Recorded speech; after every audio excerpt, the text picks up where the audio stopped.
Bonsoir à tous, je suis très très heureux de vous retrouver. Et oui, c'est la rentrée, c'est la rentrée. Calmez-vous, c'est que du bonheur. Il est 20h, 20h c'est maintenant et en direct sur Radio Armada. Je suis très content d'animer justement cette nouvelle émission avec mon co-animateur Robert Cinéphile. Bonsoir. Nous parlerons du bonheur, de l'actualité, du cinéma, au théâtre et du livre aussi. Bonsoir Robert, comment vas-tu ? Impeccable. Impeccable. En pleine forme. En pleine forme. L'activité. L'activité, exactement. Tu es très content. T'as vu, nous avons un invité Oui. magnifique, Alexis Dessau. Bonjour Alexis, comment vas-tu ? Ça va très très bien. Je suis heureux d'être ici avec vous. Merci d'être avec nous. En tout cas, bien sûr, on rendra un hommage à Jean-Paul Belmondo, qui est disparu depuis hier matin. Un grand homme du cinéma qui nous a tous marqués de 7 à 77 ans. Alexis, écoute, moi je suis content de te recevoir parce que tu es normand aussi. Absolument, je suis une sorte de petit franco-russe et normand en effet. Et normand, donc en fait, tu es né en Normandie, plus précisément à Rouen, et vous avez des origines russes par votre père. C'est ça. Voilà, et du côté, tu as vu, je me suis bien renseigné, Ouais.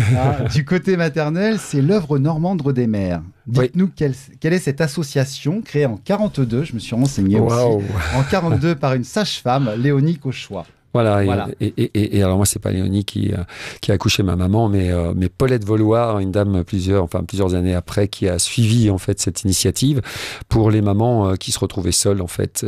Alors on appelait ces dames-là les mères célibataires, voilà. Sage-femme, tout. Il y avait il y avait un autre registre, oui, de il femmes. y avait un nom comme ça particulier, t'es pas très très gracieux à l'époque, fille-mère, voilà. Fille-mère, c'est ça. voilà, tout à fait.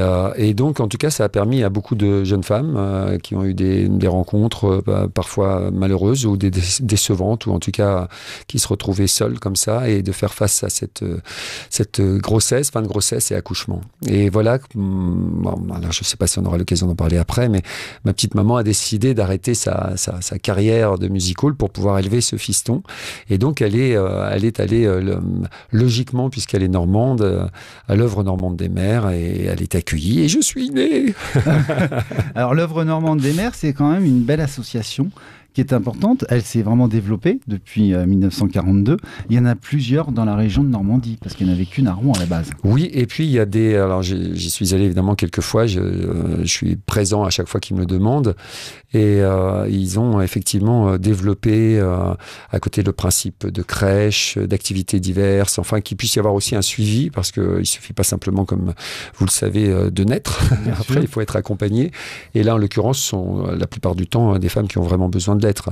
Donc, tout est mis en œuvre pour ça. Donc, effectivement, il y a plusieurs antennes maintenant. Et vous y retournez de temps en temps ? Mais ouais, alors c'est étonnant parce que on en parlera ensuite, mais le fait de revenir régulièrement en Normandie pour le théâtre, mais c'est vrai qu'à chaque fois j'ai une espèce de petit clin d'œil, oui, mais léger, c'est-à-dire la nostalgie assumée, pas celle qui vous fait souffrir, celle qui vous permet de dire mais merci Seigneur, c'est passé aussi, voilà, le temps passe, et puis en même temps de se dire mais c'est extraordinaire tous ces moments qui ont réellement marqué. Et au contraire de pouvoir en témoigner, quoi, comme on le fait là tout de suite. Et donc passer devant ce bâtiment, il faut traverser la Seine. Il y a un petit côté symbolique en plus là devant, c'est quai Flaubert, il y a Flaubert, Maupassant, Hugo. Enfin, c'est assez étonnant. En plus, à Rouen, c'est une très très belle ville. Ouais. Justement, vous évoquez votre mère dans le music-hall. Qu'est-ce que vous pourriez dire de cette grande dame de music-hall ? C'est extraordinaire parce qu'à l'époque, donc c'était son nom d'artiste est Estelle Arnaud. Voilà. Et alors, elle était vedette principale chez Mayol, et on lui proposait avec Lynn Renaud de faire sa carrière, de partir aux États-Unis. Et voilà, donc un petit bout de chou de 20 ans, qui a rencontré mon papa dans un cabaret russe. Donc moi, j'ai pu rencontrer mon père et ma grand-mère qui avaient les cabarets à plus de 30 ans. Et en fait, elle a fait, c'est un accident. Je suis arrivé et il a fallu qu'elle fasse un choix. Oui, non, mais elle écoute là très certainement parce c'est ce que j'allais vous dire. Qu'est-ce que vous pourriez dire aux parents là ? Ah, ma petite maman, mais elle sait parce que je l'ai eu encore cet après-midi. Mais ce que je peux dire aux parents en général, c'est-à-dire que de toute façon, moi, je pense que quand il y a de l'adversité, quand il y a des difficultés, il y a de la croissance. Alors, on va pas chercher les difficultés, les moments comme ça, les accidents de la vie, voilà, parce que pour elle, c'était quand même un vrai sacrifice professionnel, mais elle l'a jamais dit comme ça, elle l'a jamais vécu comme ça, mais t'as 21 ans, on te propose de partir comme ça, et d'un seul coup, t'arrêtes tout, parce qu'au bout d'un an, t'as une nourrice en Normandie, tu commences à appeler au fur et à mesure, maman, nounou, enfin, au bout de 2-3, voilà, et elle a dit non, donc elle a arrêté tout ça, et donc revenir en Normandie, sténodactylo, enfin, etc. Et donc, évidemment, socialement, c'était un peu difficile, surtout que j'ai toujours senti qu'il y avait une autre branche familiale, en fait. Donc, je me sentais en décalage dans ces quartiers, et en même temps, mais je suis très heureux d'être passé par toutes ces difficultés-là, parce que je parle de croissance. Ça a permis de voir le véritable amour. L'amour, c'est la confiance. Donc, j'ai vu qu'elle me faisait confiance à ce jeune garçon qui, jusqu'au point de me laisser partir même à 16 ans et demi aux Antilles. Donc, ça a été, voilà. Et à travers ces difficultés... il forge un homme. Ouais, vraiment. C'est comme une plante, quoi. Plus c'est compliqué. Si vous l'arrosez trop, à un moment donné, elle se gave et elle pourrit. Et vous dites, c'est dommage, elle était très jolie. Ou alors, elle est en serre. Donc, il faut un peu d'éléments, il faut qu'il se passe des choses pour tirer dans les racines, et comme ça, il y a une croissance qui se fait de façon finalement assez équilibrée. On dirait le film, est-ce que la vie est un long fleuve tranquille? Ouais. En tout cas, le fleuve, au sens propre, je l'avais devant moi, voilà. la Seine. Et puis finalement, ça se continue. Et c'est une grâce, maintenant, rétrospectivement, effectivement, tout ça. Je suis très fier d'en parler maintenant. Mais j'imagine. Et en plus, vous le dites avec beaucoup de bienveillance. Et votre père, justement, est-ce que vous avez été en Russie, justement? Alors non, je suis pas allé en Russie. On devait y aller, mais voilà, moi j'étais là jusqu'au jour où il s'est endormi, en fait. Et il a eu un AVC il y a quelques années. Donc j'ai pu le rencontrer, enfin, sur une dizaine d'années. Et c'est assez extraordinaire parce que j'ai appris qu'il voulait être comédien, qu'il était associé avec Sean Penn. Il avait aussi des restaurants et cabarets à Miami, etc. Donc je suis allé à Miami avec ma grande fille quand même. D'accord.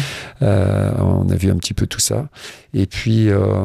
c'est extraordinaire parce que je l'ai rencontré au moment où j'étais plus dans une attente affective de la reconnaissance du père. Parce que, ayant la foi, je connais le papa de tous les papas. Donc ça l'a touché quand j'ai dit ça. Et il a dit une chose étonnante après notre premier rendez-vous. Donc après, j'ai plein de détails, mais vous avez vu, je suis bavard, donc il faut faire attention. Oui. Mais après notre premier rendez-vous, il m'a dit simplement, écoute, je crois que j'ai plus besoin de toi que toi de moi. C'est beau, ça. Et là, j'ai trouvé ça extraordinaire, et on était finalement dans une relation fusionnelle. Fraternelle. Fraternelle et fusionnelle. Voilà. Et donc, je pouvais dire volontairement mon petit papa, mon papa, parce que il n'y avait pas de surcharge ni de sous-charge affective. On était dans une relation saine, équilibrée. Oui.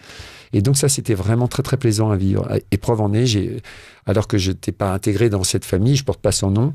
Il n'y avait rien de caché, en fait, tout était vrai, tout était dit. Oui, voilà, c'est ça. Voilà, les informations de maman étaient justes, et puis je les ai fait se rencontrer. Aussi. C'est incroyable. Quand on dit, voilà, je te présente papa, je te présente maman, et je me souviens, il y avait une pendule derrière. C'était très émouvant, ils se sont vus, après ils ont continué leur chemin, mais... Tout ça, les boucles sont bouclées. Vous voyez, ça permet d'avancer. De se libérer et d'avancer. Oui. Voilà. Et puis d'avoir ce témoignage. Et donc, je disais, j'ai pu connaître Natacha Babouchka, ma grand-mère russe, aussi un peu, et quand elle s'est endormie, comme mon père. Voilà. D'accord. Ils étaient de quel coin de la Russie? C'est la seule chose que je ne savais pas. Enfin, je savais la Russie, mais je ne sais pas de quel côté. À la fois Saint-Pétersbourg et Ukraine. Voilà. D'accord. Donc c'était et ce sont mes arrière-grands-parents qui sont partis pendant la Révolution russe. Donc j'ai eu un arrière-grand-père ougrique, alors ougrique du côté du papa, et puis Ivinsky du côté de ma grand-mère. Et en fait, ils sont partis pendant la Révolution russe, quoi. C'était ce qu'on appelait les Russes blancs, quoi. Ils sont descendus à l'Ermitage. En tout cas, c'était un peu partout. Ils étaient un peu partout. Et j'avais un grand-père, enfin un arrière-grand-père qui était très joueur et qui était à Monte-Carlo et qui est enterré là-bas. Enfin, c'est une drôle de famille. Mais si on regarde bien, on a tous vraiment une drôle de famille et qui nous font passer des messages. Et le passé est le passé, mais la nostalgie de certaines choses, de faire revivre les anciens ou nos parents, nos grands-parents, juste avec de ce qu'ils ont dit, une phrase, un mot. Oui. Je pense que c'est très plaisant et c'est faire renaître un petit peu leur âme. C'est ça. Sans les oublier. Ouais, on se sent investi, c'est un témoignage qui perdure. Et vous avez raison de le souligner, simplement à travers une intention comme ça qui passe, un regard. On n'est pas en surcharge affective, quoi. C'est ça qui est important. Et là, ça nous dépasse. Et quand ça nous dépasse, c'est bon, quoi. C'est-à-dire qu'il y a quelque chose là qui élève l'âme, en effet. Et puis, même dans la vie, je pense qu'il y a des messages quand vous faites quelque chose sur une pièce de théâtre ou dans un film. Et on se dit, tiens, Oui. C'est mon grand-père qui me parle, ou mon père, ou ma mère, même de son vivant, elle m'envoie un message. C'est ça. C'est des signes de la vie. On en parlera tout à l'heure, justement, avec Jean-Paul Belmondo. Tout à fait. Un hommage à Jean-Paul Belmondo. Oui. Je voudrais revenir sur votre carrière. Dès l'âge de 10 ans, vous montez sur scène. Oui. De bonheur. Vous êtes au théâtre des Deux Rives en 79. Vous êtes admis au conservatoire rayonnant régional de Rouen. Je répète, c'est bien rayonnant. Oui, rayonnement. Rayonnement, c'est un rayonnement régional de Rouen. Vous suivez des cours avec Jean Chevrin. Vous êtes de la même promotion que des Normands qu'on connaît tous. Valérie Lemercier, Virginie Lemoine, Karine Viard, Franck Dubosc. Quel souvenir vous gardez de cette période, de cette promotion ? Alors c'est assez étonnant parce que... Tout seul et avec eux, bien sûr. Oui, alors à la fois. Tout seul, moi déjà un peu sauvageon, un peu en décalage vis-à-vis d'eux, un peu très indépendant puisque je suis parti tout seul vivre aux Antilles quand j'avais 16 ans et demi, etc. Oui. Donc des expériences de vie fortes et un peu un décalage parce que j'ai eu des expériences très fortes aux Antilles. En rentrant, je me suis mis à fond dans le sport de combat et je faisais à la fois de la danse classique. Donc danse classique, caractère, ça on en reparlera. Et en tout cas, pour la boxe, je me suis retrouvé à un moment donné alors que c'était pas mon truc. Mais je me suis retrouvé... poussé, investi, j'étais un peu coincé parce que je commençais à donner des cours de Muay Thai aussi et j'étais bon en technique et en déplacement, même en anglaise. Donc en fait, je suis parti en Thaïlande et Jean Chevrin m'a permis de faire 4 ans au lieu de 3 ans, voilà, de revenir. Il s'est dit, bon, lui, il a quelque chose. Ouais, il faut y aller tranquillement, on laisse et hop, je te reprends l'année suivante, etc. Et pour répondre à votre question concernant le collectif, alors, c'est étonnant parce que évidemment j'ai des images très fortes de l'arrivée de Franck, par exemple, qui venait accompagner un petit camarade de Quevilly, Valérie Lemercier qui était très réservée, qui venait de Dieppe, Karine Viard était qui avait des complexes et tout, qui venait avec beaucoup de prudence et en même temps beaucoup d'empathie. Et puis Yves Verhoeven et Valérie Maurice, la speakerine. Enfin, il y avait Virginie Virginie était déjà dans une vraie dynamique de boulot, etc.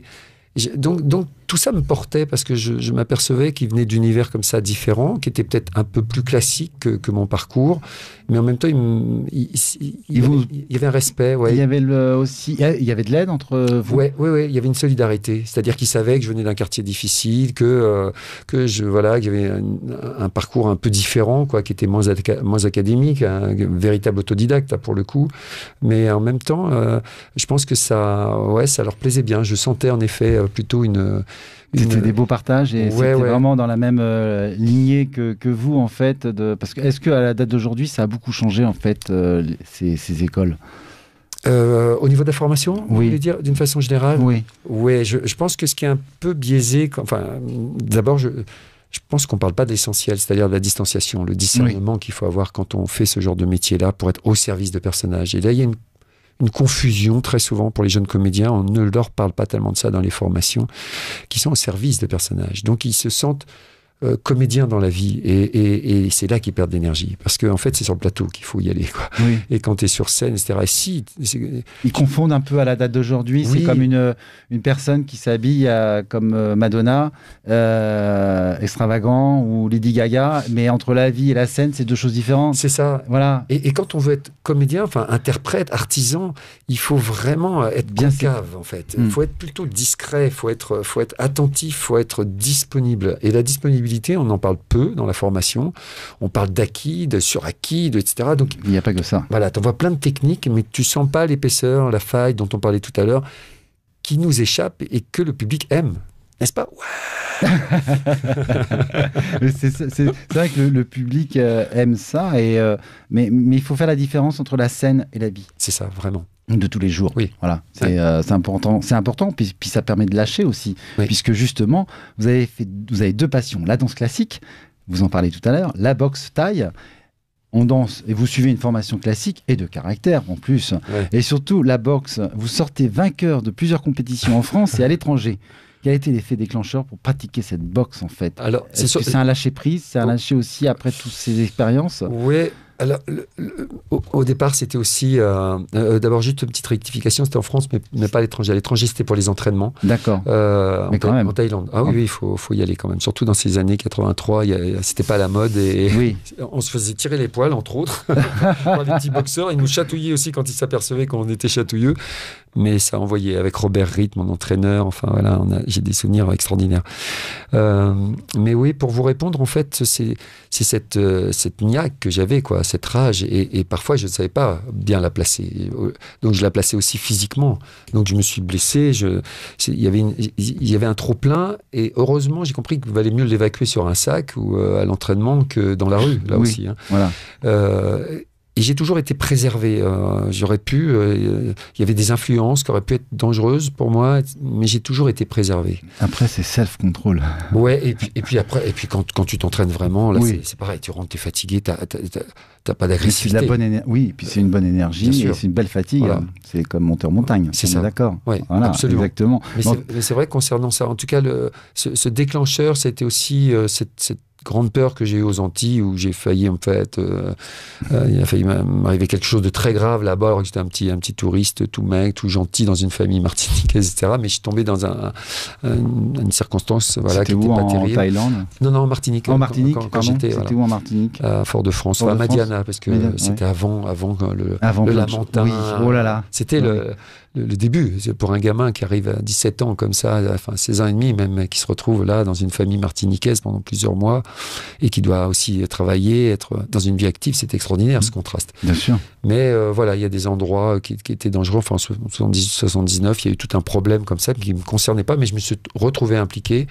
Et en rentrant, je me suis dit non, ça aussi, il faut que physiquement, je puisse me défendre et aussi être dans ce rapport de force qui sert beaucoup aussi au niveau du travail, pour justement ne pas l'utiliser, être dans un rapport qui vous permettrait d'être en distance, etc. Bien sûr. Mais en tout cas, et puis peut-être merci à maman, parce que d'avoir donné confiance, parce que je pense qu'il faut donner confiance aux enfants, parce que si on leur donne pas confiance, ils sont étouffés et C'est ils ça. s'en vont trop vite. Quelle preuve d'amour. Parce Voilà, que c'est une preuve imaginons d'amour. partir, accepter une dérogation de sortie de territoire à l'époque. Oui, c'est ça. Il faut se remettre à l'époque. À l'époque, voilà, pour accepter. Bon, là, de maintenant, me c'est laisser encore autre chose. partir. Maintenant, Oui, il y a oui, encore. oui. Voilà. Il n'y a pas que le passeport. Ouais, Là, puis enfin, ça il y a serait plusieurs maintenant, passeports. certes. Mais c'est vrai que déjà, voilà, de se dire, il fallait. Et ça a été pour moi une grande marque de confiance, que je ne pouvais pas et que je ne voulais pas trahir. Et lorsque je suis rentré, je me souviens, dans le quartier, tout le monde dit t'es fou, pourquoi t'es revenu là, dans la cité, etc. Même si moi, j'étais dans une bulle dans la cité grâce à l'univers artistique de maman, cette petite. Voilà.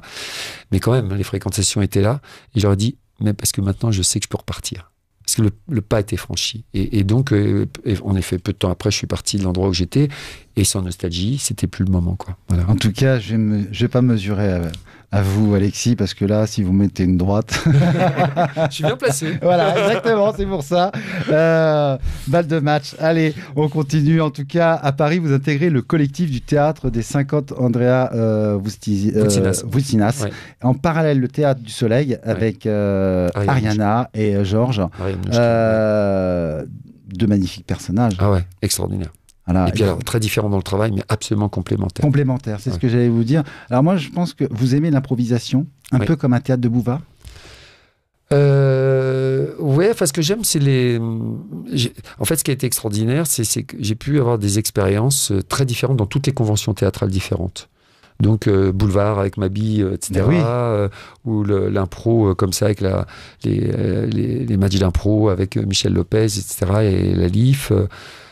Donc ça c'est intéressant, mais heureusement il y avait des fondements vraiment avec le travail chez Andreas Voutsinas et l'acquis plus académique à travers la respiration de l'auteur, de Jouvet, etc., de Diderot même, Bien sur la sûr. distanciation dont je parlais tout à l'heure avec Jean Chevrin.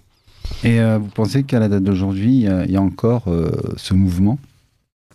Vous voulez dire sur l'ensemble au niveau de la Oui. formation? Oui. Oui. Ce qui est plus facile, voyons aussi les aspects positifs. L'aspect positif, c'est qu'il y a diversité, donc on peut aller sur des périodes comme ça de formation, 6 mois là, 6 mois là. Maintenant, c'est possible. Si on est vraiment disponible, on peut avancer comme ça. On n'est plus dans ce principe d'école comme ça de 4 ou 5 ans, mais oui, ça. C'est pour ça que justement, toutes ces étapes pour mettre en scène, pour jouer, c'est important de se faire confiance Oui. et de ne jamais abandonner pour vivre de ses passions. C'est ce que je pense que c'est ce que vous avez fait de toute votre carrière et Ouais. qui n'est pas encore fini parce que vous irez encore très très loin. Qu'est-ce que vous désirez transmettre aux jeunes qu'est-ce que vous pourriez dire en fait aux jeunes de demain, ces acteurs? Je parlais tout à l'heure de la distanciation, mais c'est ça, c'est déjà de pas être dans cette confusion au niveau de la vie. Voilà. C'est-à-dire que plus on est au clair sur ce pourquoi on fait ce métier, sur ce pourquoi on aime avoir un retour, pourquoi on aime interpréter. C'est ce qui s'est passé avec le Covid. Est-ce que l'univers nous a pas envoyé un message de dire, voilà, on s'arrête tous et est-ce qu'il faut savoir ce que vous désirez, de ce que vous voulez réellement faire sur cette terre et sur de votre vie, en fait? Ouais. En tout cas, je pense et j'espère que pour un grand nombre, ils ont pu se poser les questions parce que ce soit ça, ou que ce soit une maladie, que ce soit un échec affectif, que ce soit une situation matérielle comme ça. Faut prendre conscience. Oui, c'est-à-dire ces moments d'arrêt auxquels vous faites allusion, en effet, permettent normalement de se poser des questions. Et le maître mot, c'est la conscience. Où est-ce qu'on en est avec notre conscience? Parce que tout le reste peut se fabriquer. Bien sûr. Et ça, c'est fondamental.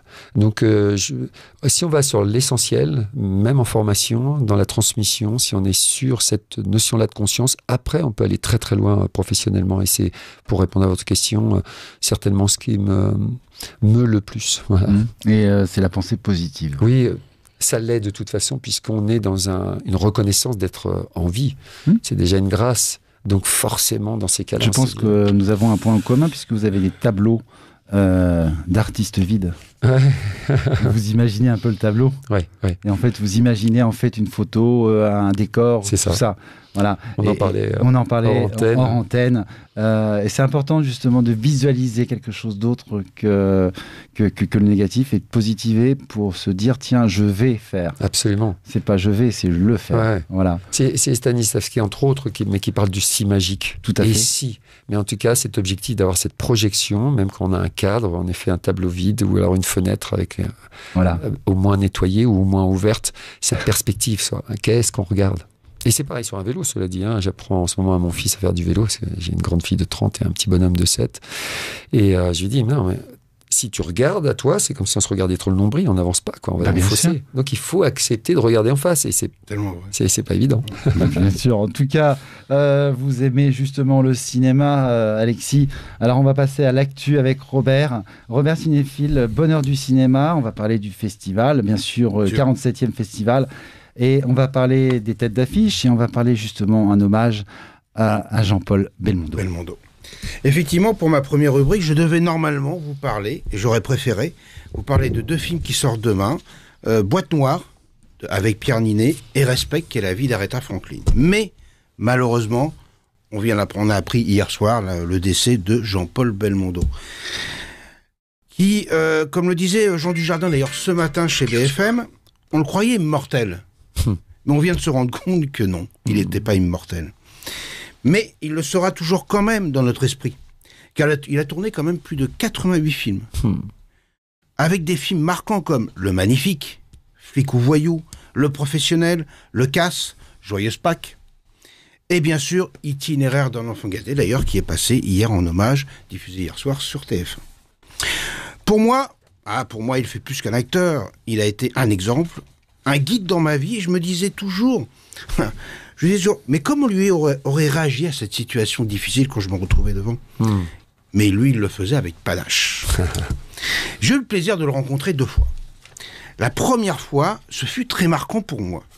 Je participais à la remise des Gants d'Or, justement, c'était en septembre 2000, de mémoire, qui se passait au Lido à Paris. Et Jean-Paul Belmondo devait remettre le prix, d'ailleurs, c'était entre autres à Brahim Asloum. Brahim, oui. Et donc avec Brahim Asloum, je me rendis compte au cocktail que l'attaché de presse m'a dit, bon bah tiens, je vais lui réserver une surprise à Robert. Tout simplement parce qu'elle connaissait mon frère qui est cascadeur, etc. Donc on va lui faire, et comme il savait que j'étais hyper fan de Jean-Paul, on réserve une surprise. Jean-Paul fut informé de cela. Et il arriva dans la salle de cocktail, mais comme ça, en disant, alors, a priori, avec sa gouaille, il y aurait un fan dans la salle. Il se dirigea directement vers moi et me serra la main. Moi, bien évidemment, hyper impressionné et surpris, parce que je m'y attendais pas. Je l'avais vu sur scène, mais je pensais pas le trouver. Et je vis en 2 secondes tous ces films qui défilaient devant moi. Jean-Paul, comme il était tellement fin, il s'en rend compte. Et il me regarda, puis il me dit, alors Robert, ce n'est que moi, Jean-Paul. C'est ça, il était tellement... Et après, on a continué à discuter, c'était 1 heure de pur bonheur. Quoi. C'était... voilà, Jean-Paul, ce sera toujours, je pense, pour le monde, pour tout le monde, quelqu'un qui restera dans l'imagination des gens, et on regardera, de toute façon, comme disait Claude Lelouch hier, disait, de toute façon, maintenant, on va regarder tous ces films, et il nous donnera le bonheur, parce que dans ce monde, il n'y a plus ce genre d'être-là. Il nous reste encore de long, mais c'est encore autre chose. C'est encore autre chose. Voilà, tout à fait. Et en tout cas, il y a une chose que je voulais vous dire. J'ai un très bon souvenir le film Joyeuse Pâques. Joyeuse Pâques, j'ai été le voir à l'époque. Enfin bon, et il y a un passage qui me fait bien rire. Quand il est en scène avec, il y a Sophie Marceau et l'autre actrice, c'était qui est décédée, Marie Laforêt. Et à un moment, on lui dit, il faudrait peut-être appeler ta tante. Et lui il dit non, la tante, elle n'a pas de téléphone. Et à ce moment-là, au moment où Sophie Marceau dit non, elle n'a pas le téléphone non plus. Et là, tu as Belmondo qui répond non, elle n'a pas le téléphone. Et là, par comme l'autre lui dit, mais alors, on n'a qu'à l'appeler par les voisins. Et là, il y a Belmondo qui dit non, elle n'a pas de voisins, elle n'a pas les moyens. Voilà, je trouvais ça génial, le contexte, elle n'a pas les moyens de se payer des voisins. Et en fait, quand on regarde les répliques, justement, à bout de souffle de Jean-Luc Godard, si vous n'aimez pas la mer, si vous n'aimez pas la montagne, si vous n'aimez pas la ville, allez vous faire foutre. Voilà, j'avais envie de le dire. Voilà, à Saint-Jean-Hiver aussi. C'est tellement vrai. C'est tellement vrai. Voilà, le Saint-Jean-Hiver avec Henri Verneuil en 62, donc une paella sans coquillage, c'est comme un gigot sans ail, et un escroc sans rosette, c'est quelque chose qui déplaît à Dieu. Voilà. C'est plein de petits souvenirs, c'est plein de répliques. Borsalino, Alain Delon, François, pourquoi tu t'en vas? Parce qu'on est tous les deux. Voilà. C'est et avec $100 000 au soleil aussi avec Henri Verneuil en 64, quand le type de 130 kilos dit certaines choses, certaines choses et ceux de 60 kilos les écoutent. Voilà. Il y en a qui disent, il y en a qui disent pas, mais au moins ils ont la tempérament d'avoir du poids. Voilà. Je trouvais ça assez original. Mais il a plein de choses comme ça. Un homme à Rio aussi. Quitter son pays, sa famille, son armée, ses copains, franchir les océans pour voir une donzelle s'agiter dans un bruit de casserole, ça vous paraît normal. Voilà. Donc voilà, c'est plein d'anecdotes. C'était un magnifique, comme le dit le film, un grand homme, un grand acteur. Je voudrais faire un clin d'œil justement aux enfants, aux petits-enfants, que j'ai eu au téléphone, pas tous, mais en tout cas par texto et aussi au téléphone. Élodie, sa première femme, qui remercie tous les auditeurs, les gens qui lui envoient des messages.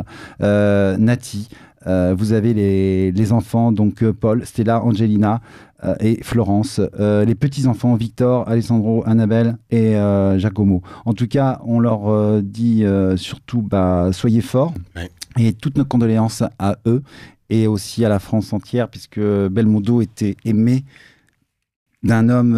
je suis très ému parce que c'est quelqu'un que j'ai beaucoup aimé et que j'aimerais toujours.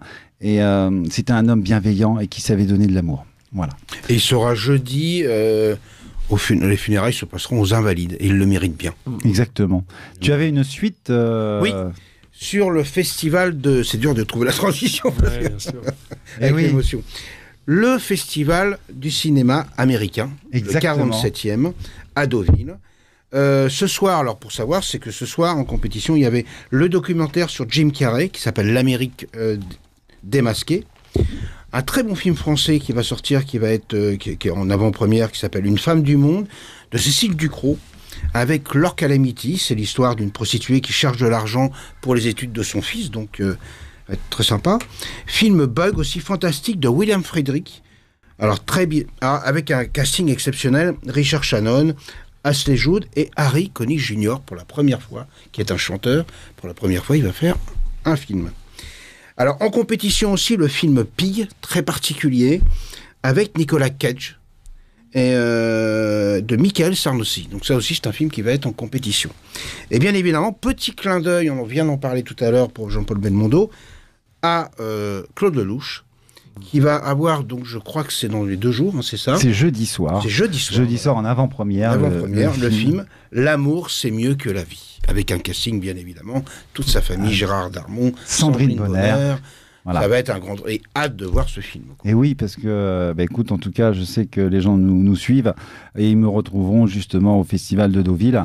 Et je suis très content d'accompagner justement toutes les personnes de ce film de Claude Lelouch, L'amour, c'est mieux que la vie. Merci mon cher avec grand plaisir. Merci beaucoup. On continue parce que dans la vie, on a des rôles.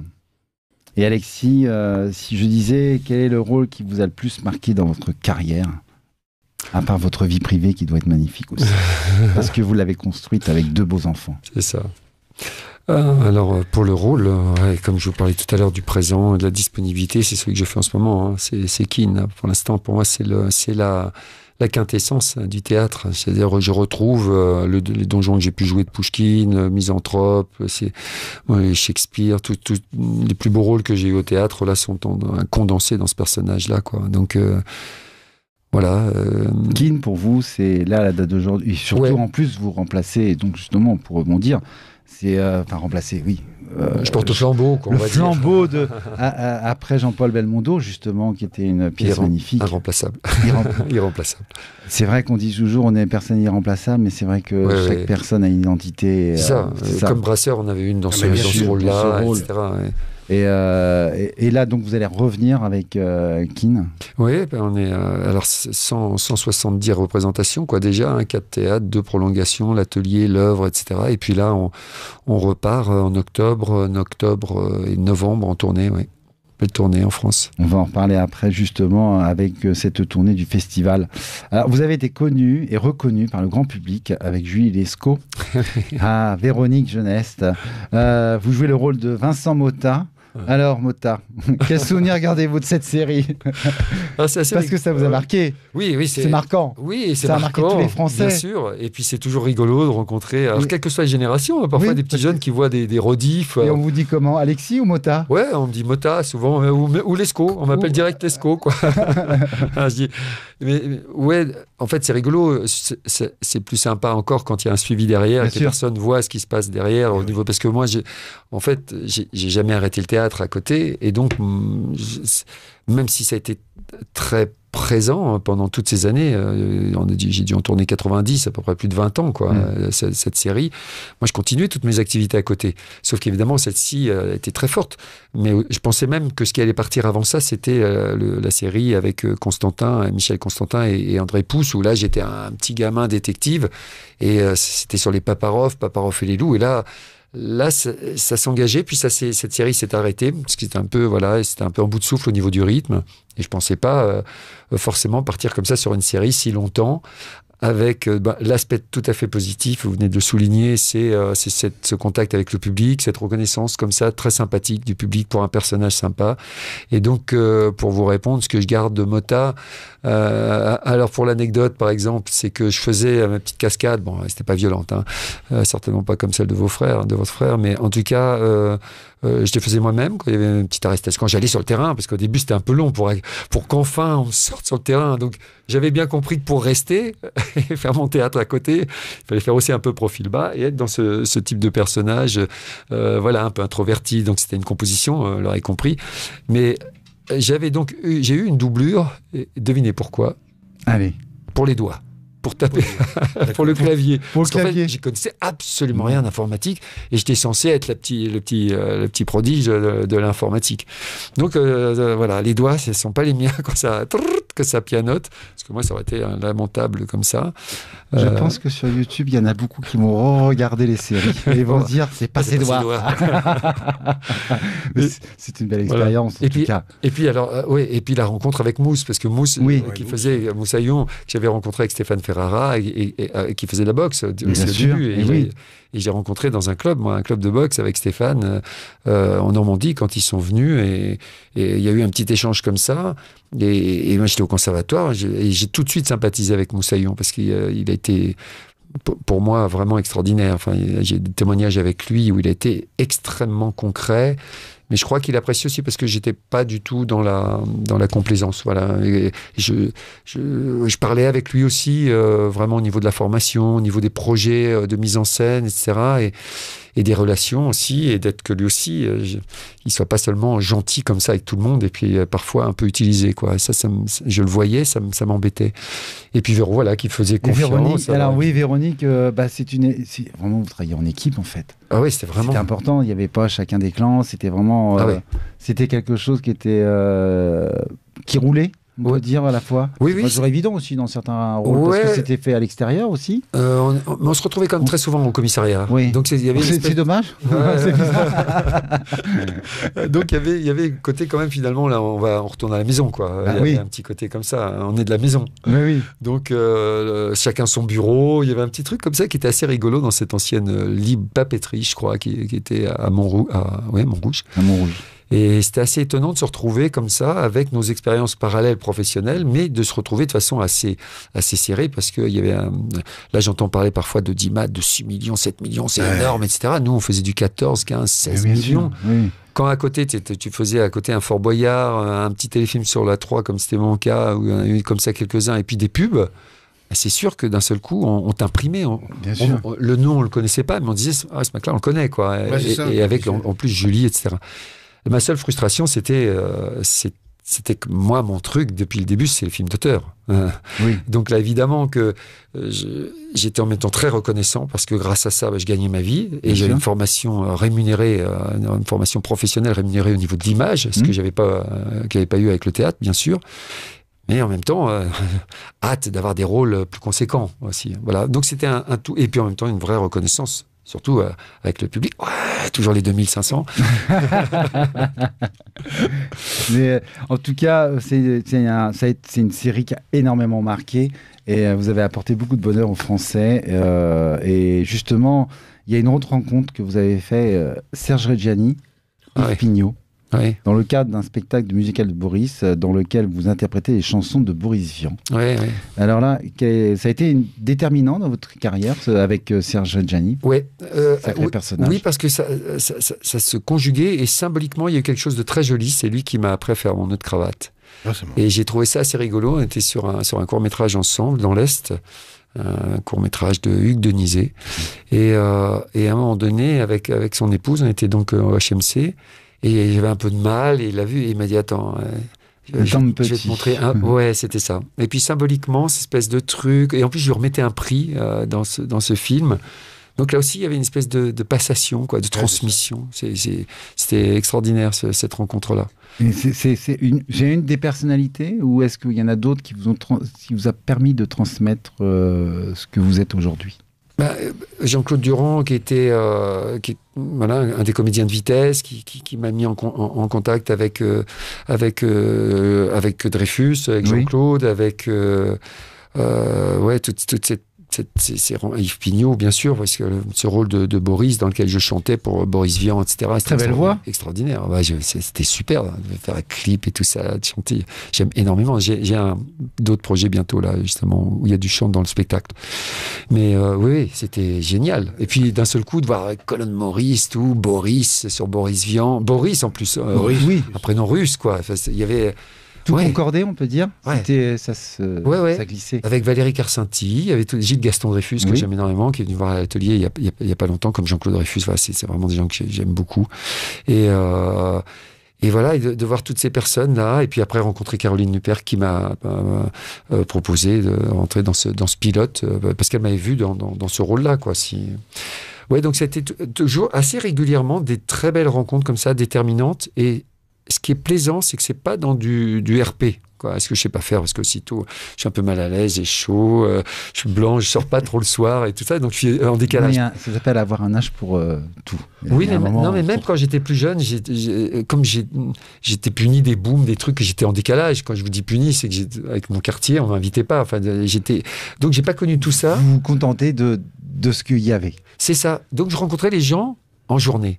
Et ça, c'est génial. Et j'aime bien les rendez-vous en journée, parce que là, je vois l'éclat de l'œil, je vois... là, on a rencontré Michel. Non, comment Michel. Voilà, une dame qui est dans l'assistance, juste avant de venir. Elle l'a compris, elle a retiré ses lunettes, j'ai vu son œil, et ça me permet de voir vraiment ce qui se passe à l'intérieur, quoi, les intentions comme ça.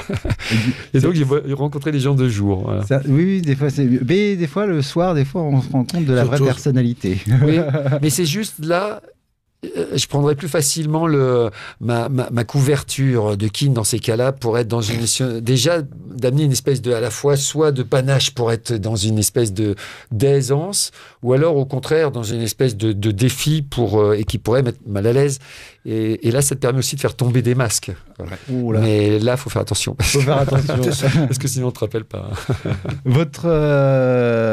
Moi, j'ai remarqué une chose, c'est que dans votre parcours, vous interprétez, vous jouez autant au cinéma qu'au théâtre. Vous avez su conserver cet équilibre entre les deux, entre le court et le long métrage, la télévision, le théâtre. Est-ce que c'est une mise en scène pour vous ? C'est une bonne question. C'est une mise en scène générale. Oui, ça, vous avez raison de le dire. C'est une mise Bonne en scène. réponse, Alexis. C'est vrai que c'est important. C'est une mise en scène. Absolument. Voilà, je trouve qu'il y a un équilibre entre les deux, entre le court métrage, le long métrage, la télévision, le théâtre. Oui. Vous vivez de votre passion, vous êtes totalement dans le personnage à chaque instant de chaque pièce. Ouais. Et puis, le fait de travailler en permanence, quand vous jouez pas, vous mettez en scène. Quand vous mettez pas en scène, vous développez un festival. Quand vous développez, puis il y a un tournage, puis il y a un court métrage. Là, avant-hier, juste après la résidence là, de Miles Davis, que je mets en scène, je fais des petites captations sur des portraits de personnalités dans des campagnes, etc. Mais je me régale. Et en même temps, c'est Guitry qui dit dans l'art, on vole pas, on emprunte. On emprunte. Tu prends dans les aspérités des personnages, etc. Et tout ça, ça te nourrit. Et après, ça sort au bon moment, quoi. C'est de la curiosité nourrissante. Voilà. La seule frustration, c'est quand même là, pour l'instant, du beau rôle en long métrage cinoche, quoi. Et ça me semble, ça me semblerait tellement évident, mais là, pour l'instant, ça se fait pas. Donc, apprécions tout ce qu'il y a. Voilà. En tout cas, vous jouez bien l'équilibre des deux. Si vous préférez créer ou réaliser ou jouer? Quand même, avant tout, je suis acteur. Vous êtes. Ouais. Et en fait, j'ai commencé à m'autoriser à dire que je suis pas tellement spectateur. Je l'ai été beaucoup parce qu'en étant spectateur et en l'étant beaucoup dans la vie, on apprend. Mais à un moment donné, je me suis rendu compte qu'il y avait aussi une espèce de lieu commun, comme ça, on pense, une pensée unique, une espèce de goût unique. Et puis, par exemple, j'irai jamais voir forcément un film ou quelque chose ou une pièce si on me dit il faut absolument parce qu'il y a un tel. Ça me suffit pas. Il faut que je connaisse l'histoire. Si l'histoire dès le départ me plaît pas, même s'il y a un tel, je vais pas y aller. Donc, il faut que le sujet m'intéresse. C'est déterminant. Vous voyez dedans, vous vous imprégnez. C'est ça.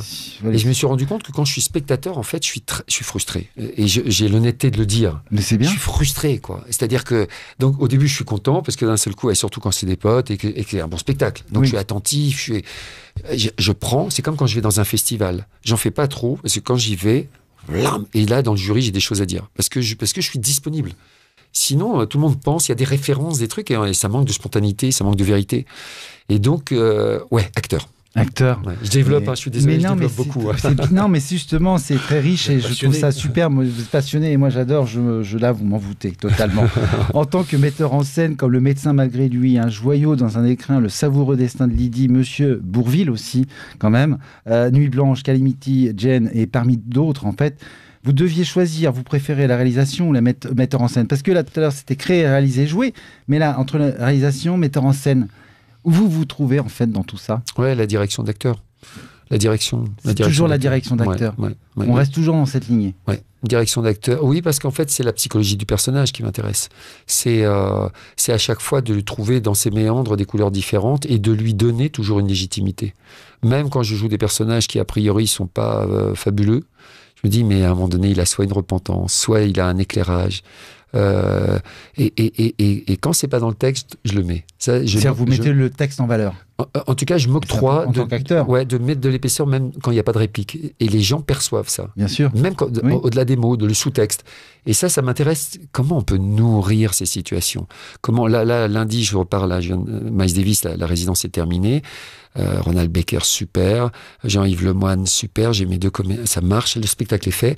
Là, à partir de lundi, je suis sur Calamity Jane. Et j'ai commencé à écrire parce que toute la conduite musicale est faite. C'est un spectacle musical avec Florent Dion, Clément Daniel. On va en parler juste après. Ok, super. Et là, ce qui va m'intéresser finalement, j'ai écrit dedans. Je vois où je veux aller là avec cette femme. Et en même temps, je me dis, attention, le piège, c'est de venir avec trop de précision dès le début. Parce qu'il faut utiliser en fait ces entités. Et ce qui est intéressant, et c'est pour ça quand il y a un débat, c'est parce qu'il y a des apports. Et si vous les mettez dans cette disponibilité, leurs personnalités vont tellement nourrir, ça va bousculer des petites choses que vous aviez prévu de faire, et tant mieux. Et là, ça vous nourrit. En fait, ça s'inscrit tout seul devant vos yeux. J'aime cette réalisation-là, quoi, de voir la construction qui se fait. Parce que même créateur, ça veut rien dire. On n'est pas des créateurs, nous, on est des créatifs. Il y a un créateur. Donc, on est des petits créatifs. Donc, on parle de création, quoi. Mais on améliore au fur et à mesure, puisqu'en fait, est-ce qu'on peut dire rien n'a été un nouveau sous le soleil. Hein. Ouais. Donc, qu'est-ce qu'on fait? On assemble. J'entendais un jour un cuisinier qui reprenait quelqu'un en disant, mais je fais pas de mélange, j'assemble. Et c'est vrai, parce que mélanger, c'est un peu comme notre époque, quoi. On mélange, on est attaque et je prends et je fais. Mais non, on assemble. Ça veut dire que les entités existent, mais on est au service d'un corps, d'un collectif ou d'un projet ou deux, quoi. Et puis c'est surtout que quand il y a trop de sujets, les gens sont complètement perdus et du coup ils assemblent tout. Mais pas dans le bon sens. Tout et n'importe quoi. Voilà. Oui. Et puis ça tire aussi. Voilà. Oui, mais moi j'ai que. Et puis c'est la division, quoi. Voilà, c'est avec ou sans, ou pourquoi pas cependant, peut-être. mais c'est pas facile le renoncement. C'est pas dans notre nature humaine. C'est un combat vis-à-vis de soi-même. Hein. Oui, tout à fait. Mais en tout cas, acteur avant tout. Et quand vous êtes metteur en scène, qu'est-ce que vous aimez faire en tant que metteur en scène, en fait? Parce que c'est un métier, mais il est divers. Ouais. Alors, ce que j'aime, d'abord, c'est le respect vis-à-vis de l'auteur, c'est de comprendre vraiment ce que l'auteur veut mettre pour être fidèle à cet auteur. On peut dire qu'il y a une préface à chaque édition?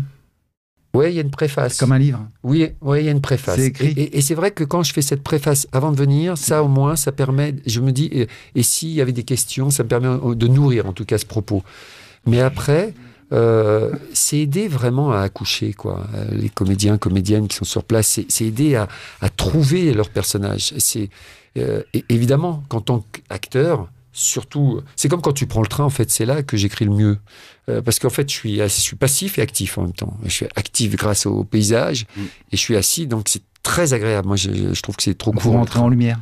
Voilà. Et quand tu travailles comme ça, t'es assis, mais en même temps, t'es complètement investi puisque t'es frustré de pas jouer.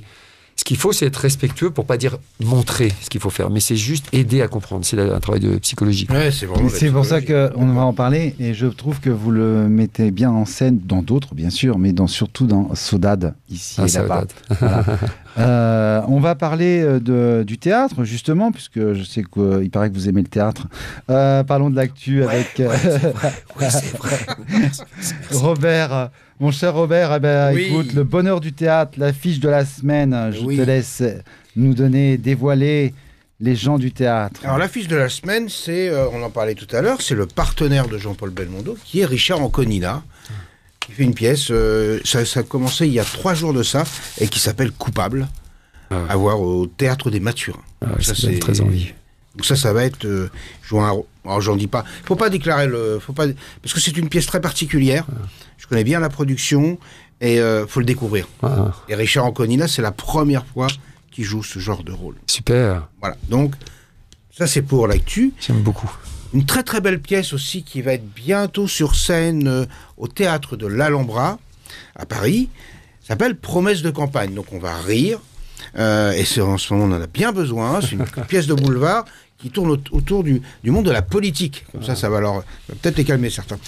Avec belle tête d'affiche, Tonia Kissinger, Thierry Eckendorff, tout le monde le connaît par rapport à Camping Paradis, Alain Serrer qui est aussi le metteur en scène, d'accord, la fameuse Claudine Barjonne et Jeanne Resmond.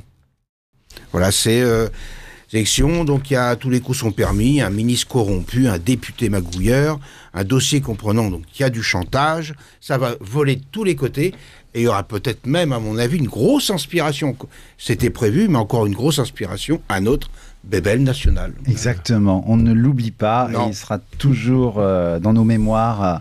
Et ce sera ce sera du 7 au 12 juin à l'Alhambra. 2022, bien sûr. Très belle scène. Pour en revenir à Belmondo, à Jean-Paul, il m'est arrivé quelque chose, Alexis, je t'ai raconté, et je voudrais le dire aux auditeurs. Je suis parti au festival, donc 47e festival du film américain. Je vais manger dans un restaurant avec des amis de production, enfin voilà. Et je sors de ce restaurant et sur la devanture du restaurant, il y avait une affiche d'une exposition sur Jean-Paul Belmondo, sur Louis de Funès. Et je reste devant, bloqué. J'ai terminé, il était 1h40 du matin. Et cet ami me dit, ça va? Je lui dis, écoute, je sais pas, je suis interloqué par cette affiche et l'affiche est magnifique. Voilà. Et en fait, le matin, j'ai reçu un texto comme quoi Jean-Paul était mort. Voilà.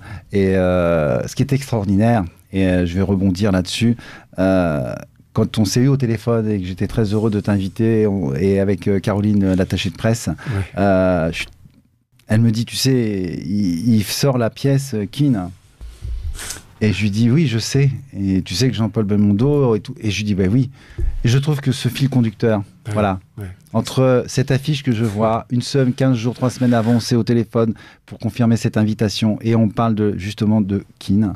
Je trouve qu'il n'y a pas de hasard. Ah non, point de hasard. Et voilà, le matin, je reçois un message en disant Jean-Paul est décédé. Voilà. Donc je trouve que, et je suis très content de te mettre en valeur tous les jours, mais en tout cas surtout par rapport à cette pièce de théâtre, puisque tu fais aussi, Alexis, le festival où la passion commence, novembre en Normandie, un spectacle vivant. Cinété Acte Made in Normandie, avec une belle programmation. Faites-nous vivre cette magnifique actu dans la pièce, avec Alexandre Dumas, adaptation de Jean-Paul Sartre, mise en scène d'Alain Sachs et 5 nominations aux Molières avec un prix Brigadier. Ah oui, le prix du Brigadier. Voilà, Julie Lescaut, elle reste encore le côté Brigadier quand même. J'ai pas pensé à ça. Voilà. En tout cas, pourquoi cette création de ce magnifique festival en Normandie qui commencera en novembre? Alors là, ça part d'un constat très simple, c'est que avec Keane, par exemple, on a une belle tournée, on va aller dans des grosses villes, etc. Mais j'étais très, très, très heureux d'emmener Keane, donc Bébel, donc Brasseur, donc voilà, et de l'emmener dans des communes de moins de 10 000 habitants. Parce qu'on s'aperçoit qu'il y a beaucoup de programmations qui sont toujours un peu identiques et plein de gens en région qui sortent pas, qui vont très peu au théâtre ou alors qui vont dans la grande ville, enfin, etc. Et là, avec ce confinement, vous en parliez tout à l'heure, ça permet aussi de se poser des questions sur ce type de rencontre de spectacle, sur le spectacle vivant. Et là, moi, je suis un fan des résidences, ce qui permet de faire des répétitions hors de Paris, en région, etc., ce qui valorise l'endroit dans lequel on se trouve, qui fait vivre aussi la petite activité locale, qui permet de parler déjà du spectacle et de voir une progression, d'inviter des personnes pendant des collégiens, des personnes âgées qui viendraient pas forcément le soir, enfin, etc., et puis de faire une sortie de résidence après. Et je me suis rendu compte à travers ces résidences que j'ai fait comme ça sur plusieurs spectacles avant de les proposer à la vente, qu'il y avait un vrai public, mais qui n'allait pas forcément faire cette démarche-là. Et à partir du moment où on s'est dit, mais dans des communes, en France, il y a plein de très jolies salles, il y a des jauges très différentes, et il y a un public extrêmement disponible. Si on les intéresse, qu'on leur donne des spectacles de qualité, que tout le monde joue le jeu au niveau du coût, etc., pour que ce soit des spectacles abordables avec les tourneurs, diffuseurs, etc. Plus c'est surtout les copains, voilà, qui passent. Eh bien, on arrive à apporter de la qualité. Et là, c'est plein. Sur Miles Davis, là, la sortie de résidence avant samedi soir, la dernière, c'était quasiment plein. À Biorel, et dedans, magnifique, plusieurs personnes qui ne sont jamais allées au théâtre. Et d'un seul coup, des déclics, des adultes et tout. Et là, c'est extraordinaire quand c'est comme ça, parce que les gens disent, ah oui, c'est ça le théâtre. Oh, mais et vous jouez quoi et quand et où? Donc c'est ça l'objectif. Je pense qu'à la date d'aujourd'hui, il faut que certaines personnes comprennent que les gens ne peuvent pas toujours venir à Paris. C'est ça. Il faut aller au-devant des gens. Absolument. Et dans des communes. Et dans les petites communes et tout ça. Et justement, bon, tu sais que je suis aussi artiste peintre. Oui. Et bien avant le confinement, j'exposais dans les petites campagnes. J'ai lancé aussi un salon qui s'appelle l'Art du Bonheur. Je tourne en Normandie et même dans le Sud. Et je trouve que c'est important d'aller vers les gens. Tout le monde n'a pas les moyens, peut-être les moyens d'acheter le tableau, d'acheter une place, mais de venir jusqu'à Paris, de prendre la chambre, le machin. Enfin, voilà. Et c'est un changement. C'est pour ça que je pense que ce qui nous arrive, les gens, l'univers nous envoie un message de faire comprendre, revenir un peu à l'essentiel, des vraies valeurs. Enfin, je dis ça, je pense qu'on est dans la même lignée. On est d'accord. En tout cas, Calamité Jane, magnifique, justement. Alors, c'est sacrée histoire quand même. Ah ouais, c'est extraordinaire, la vie de Martha Canary, et qui elle-même subit en fait ce vedettariat là, un peu bon gré mal gré, mais qui n'en jouit pas pleinement, mais en tout cas qui a un parcours incroyable. Et là, on peut mettre à l'honneur les femmes courageuses et les femmes qui défient les hommes. Ça dérangeait énormément, évidemment, à l'époque, encore maintenant. Mais ouais, c'est extraordinaire de suivre ce petit bout de bonne femme qui d'un seul coup se fait tellement respecter, mais qui en même temps est totalement victime elle-même de son image. De son image, oui. Et qui est utilisée, etc., sans en avoir le fruit, le bénéfice. Et puis voilà, en tout cas c'est une façon d'aborder cette conquête de l'Ouest de façon totalement différente, avec des réminiscences comme ça différentes, très justement très américaines, et des musiques superbes. J'ai une équipe là. Mais c'est ça. Alors comment s'est fait ce casting un petit peu tout ça? Alors à la base déjà c'est Cinéthéâtre. Cinéthéâtre c'est avec ma présidente compagnie, Nathalie Lecordier. Enfin, il y a toute une équipe comme ça, et ce sont des rencontres, des vraies rencontres coup de cœur, c'est-à-dire des personnalités. Pas de complaisance, il faut qu'il y ait des apports de compétences, parce que voilà, c'est un vrai travail. Et puis on parlait le fait qu'il n'y ait pas de hasard. Par exemple, Linda Faoro. C'est ce que, voilà. Ouais, elle j'ai rencontré d'abord comme chorégraphe, c'est-à-dire que on m'a demandé de faire une chorégraphie sur un spectacle à l'Opéra de Rouen, et elle faisait partie des chorégraphes qui étaient présentes. Donc on s'était un peu reniflé comme ça. Je lui dis celle-ci elle a une personnalité, un petit côté voilà qui peut être tout à fait à la fois femme forte et féminine, et en même temps un petit côté un peu mec et tout ça. Et c'est ce qu'il me fallait pour le personnage. Il y a eu une autre rencontre avant. Voilà, il y a eu un petit bout de parcours avec une autre comédienne, un joli beau parcours même. Et puis, quand Linda est arrivée, c'est devenu une évidence. Il fallait que ce soit aussi convaincant pour le compositeur, Florent Dion, et Clément Daniel, qui l'accompagne musicalement. Clément Daniel, moi, quand j'écoute, quand je revois, j'ai l'impression de revivre la musique du Titanic. Très bon, très bon violoniste. Ah oui, non mais à la perfection. Ah ouais, on a un guitariste, un violoniste extraordinaire. Voilà, et aussi le guitariste, parce que souvent on dit, voilà, parce que souvent on dit, oh, ça grince un peu dans les tympans, mais là, mais pas du tout. C'est fluide, c'est agréable. Ça, c'est indispensable pour faire un spectacle musical.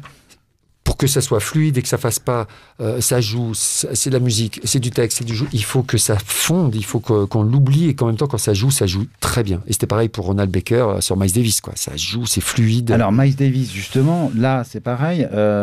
L'histoire est quand même assez surprenante, parce que c'est quand même un petit peu un thème d'actualité, on peut dire aussi, non? Ah oui, en tout cas sur le racisme. Oui, à un moment donné, on est dans les images. On est dans les images totales. Incroyable. J'ai même été un peu dépassé. Ouais, dépassé, parce que j'ai vu des images arriver. Je me dis, mais je les ai vues il y a peu de temps en actualité, parce qu'elles venaient en évidence pendant les répétitions. Et donc là, j'ai Jean-Yves Lemoine qui a un blog de générosité, de matière, etc. et qui m'a parlé de ce texte. Il voulait que je joue le personnage au début. Je lui ai dit non, ça va être toi, Jean-Yves, parce que voilà, c'est à ton tour d'être un peu là devant, et tu seras très bien dans ce personnage. Et il est génial. Pour jouer ce casseur, c'est un gars d'une casse, voilà. Il joue très bien le rôle. Et voilà, et il va conduire Miles Davis. Et pour l'anecdote, c'est passé vraiment. Miles Davis, il fait hey, est-ce que tu sais qui je suis? Do you know? Et lui, il répond yes. Il dit do you like my music? Et lui, il fait no. Et là, il avait. Et là, il y a un début, et c'était son tourneur. Enfin, c'est lui qui l'emmenait en voiture pour toute sa tournée européenne. Donc il y a cette rencontre, et pour cet homme-là, c'est le déclic qu'à travers la musique, là aussi on est dans les intuitions dont on parle depuis tout à l'heure, la sphère de l'âme, voire de l'esprit, c'est un déclic, et sa vie va se transformer. Et même s'il reste dans son garage, qu'il est dans une casse, toujours qu'il continue là-dedans, il y a une élévation de l'âme qui s'est effectuée. Comme on a fait sur le choix des âmes, que je continue à jouer Bien aussi. sûr aussi, voilà. Et après, donc, Saudade. Alors, pourquoi ? Alors Saudade, pourquoi? Alors, je suis en train... Moi, elle m'intrigue, cette histoire. Ah ouais, c'est extraordinaire, parce que c'est quelqu'un qui est très très proche de moi, Isabelle Ribeiro, donc j'entends évidemment parler beaucoup de cette culture portugaise. Exactement. Ouais, Exactamente. Il y a toute une... Parce que c'est très caricatural quand on parle des Portugais en France, etc. Et moi, j'écoute là aussi des émissions comme ça, des interviews des lusophones, des descendants, etc. Et la plupart sont très investis au niveau de cette transmission.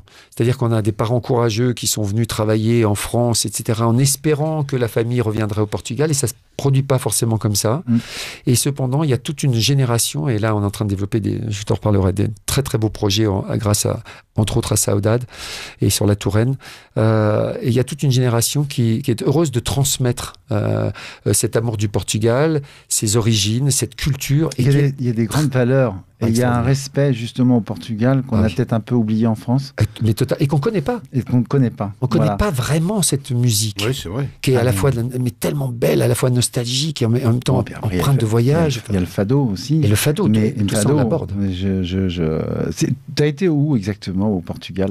Alors moi, un peu partout parce qu'on a fait un petit périple. Sinon l'Algarve et puis après la Lentej. Remonter, voilà. Exact, et puis il y a une maison familiale donc à Viana do Castelo. Tout à fait, exactement. Ouais, non, mais je connais le Portugal. Et c'est pour ça que ça m'a beaucoup parlé.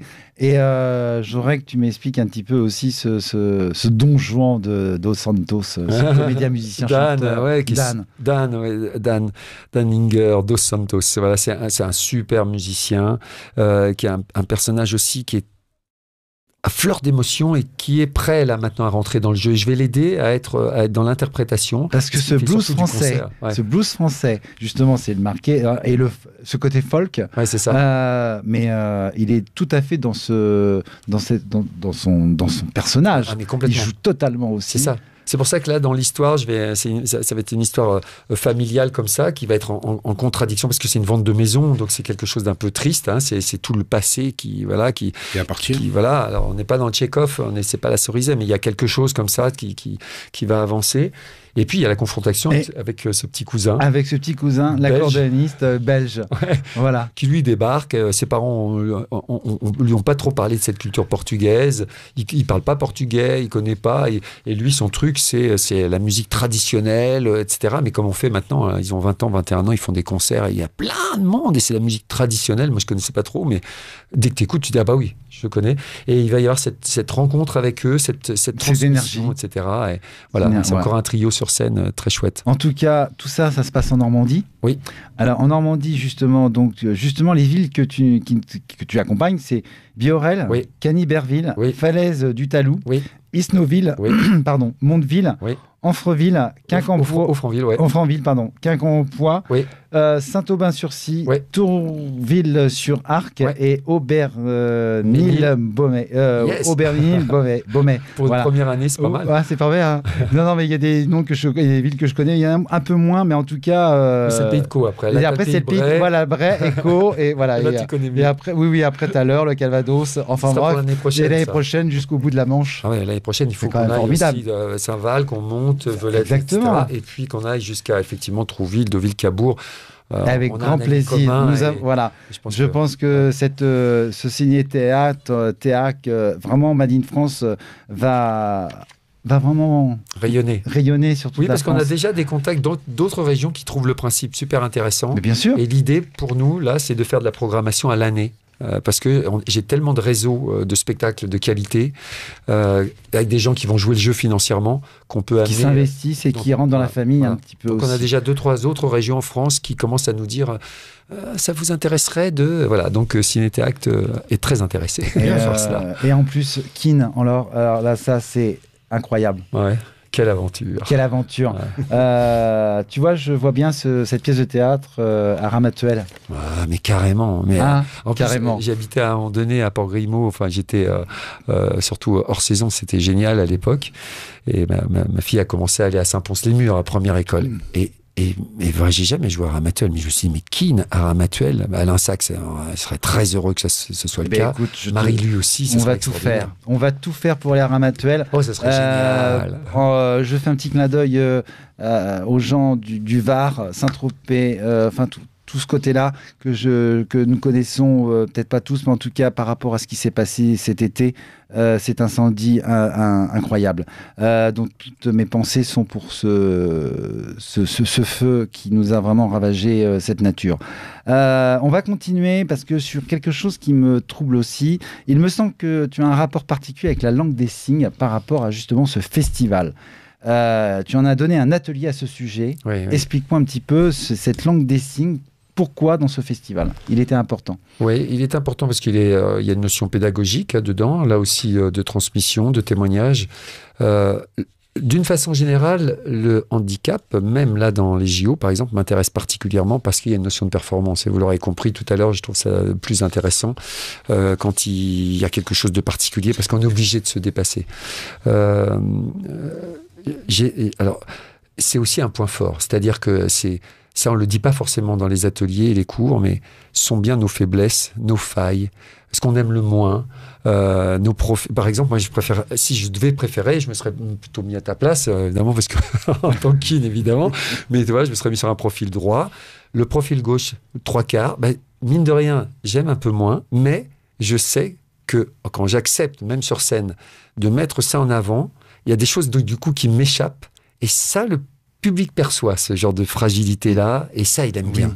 Tout ce qui nous échappe. Et le handicap, ça devient notre force. C'est-à-dire que quand on accepte, on ne lutte pas contre ça, et qu'on l'accepte... Il faut le transmettre autrement. Oui, et d'un seul coup, ça devient la qualité particulière de ton personnage. Bien sûr. Donc le handicap en général, et j'ai une petite anecdote qui va du coup bien te répondre. J'ai travaillé à un moment donné donc, avec des sourds et muets, et donc on était sur des scènes avec des intentions données, etc., expliquer à un traducteur. Et à un moment donné, c'était... Oh, vous parlez trop. Écoutez-vous. Et oui, ils ont exactement le même problème que nous. C'est-à-dire que d'un seul coup, on peut être aussi dans dans une espèce de surabondance. Et d'un seul coup, ça démystifie. Et ça permet de dire que là aussi, on a besoin d'être conduit autrement et qu'il y a une technique. Donc, c'est très bien de pouvoir connaître cette technique. Bien sûr. L'objectif dans le festival, c'est qu'il va y avoir pour les JO, parce que la présidente de ma compagnie est aussi vice-présidente du comité olympique et elle s'occupe de l'aviron. Donc, elle va être en charge de plusieurs missions là pour 2024, mais aussi championne du monde à Deauville. À Deauville. Ah ouais, en 23. Donc, voilà, on aura l'occasion certainement d'en reparler. Et donc, l'idée, c'est de faire un atelier, de préparer un spectacle avec la langue de signes, d'avoir des ateliers avec des collégiens et qui participent pour les JO, d'avoir des présentations de spectacles aussi. C'est-à-dire qu'on amène la culture dans ce qui nous est cher parce aussi. Que je trouve que la langue des signes est importante parce que la plupart des gens ils peuvent pas voir, ils entendent rien, ils ont rien. Ouais. Il n'y a pas de communication. Ouais. Et il n'y en a pas assez, je trouve. Voilà, il faut qu'ils se débrouillent eux-mêmes. C'est comme les aveugles, c'est pareil. Il y a des trucs il y a peut-être plein de choses à améliorer, je pense. Bien sûr, donc on fait sur part. Et en tout cas, pour la langue des signes et la musique n'en font qu'un. La page musicale, écoutons l'artiste Frédéric Kerbidi qui dépasse plus de 100 000 vues en quelques jours. Découvrons son nouveau titre, Not Alone, pas seul.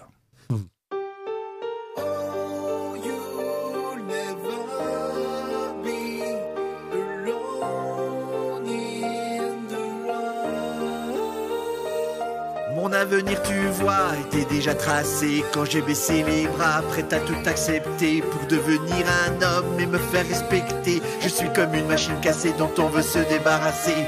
J'en ai assez des faux semblants, de croire que tout est beau, de croire que tout est blanc. La vie est une chienne, on ne peut pas sourire, effacer mon enfance, effacer l'avenir. Je sais que tu comprends, la vie n'est pas un rêve, bah toi tu sais. Il n'y aura pas de trêve, j'ai beau crier ma rage, j'ai beau crier mon nom, je finirai ma vie derrière les barreaux d'une prison. Je ne serai pas seul, même si c'est ce qu'ils veulent. Je ne serai pas seul, je ne serai pas seul. Je ne serai pas seul, même si c'est ce qu'ils veulent. Je ne serai pas seul, je ne serai pas seul.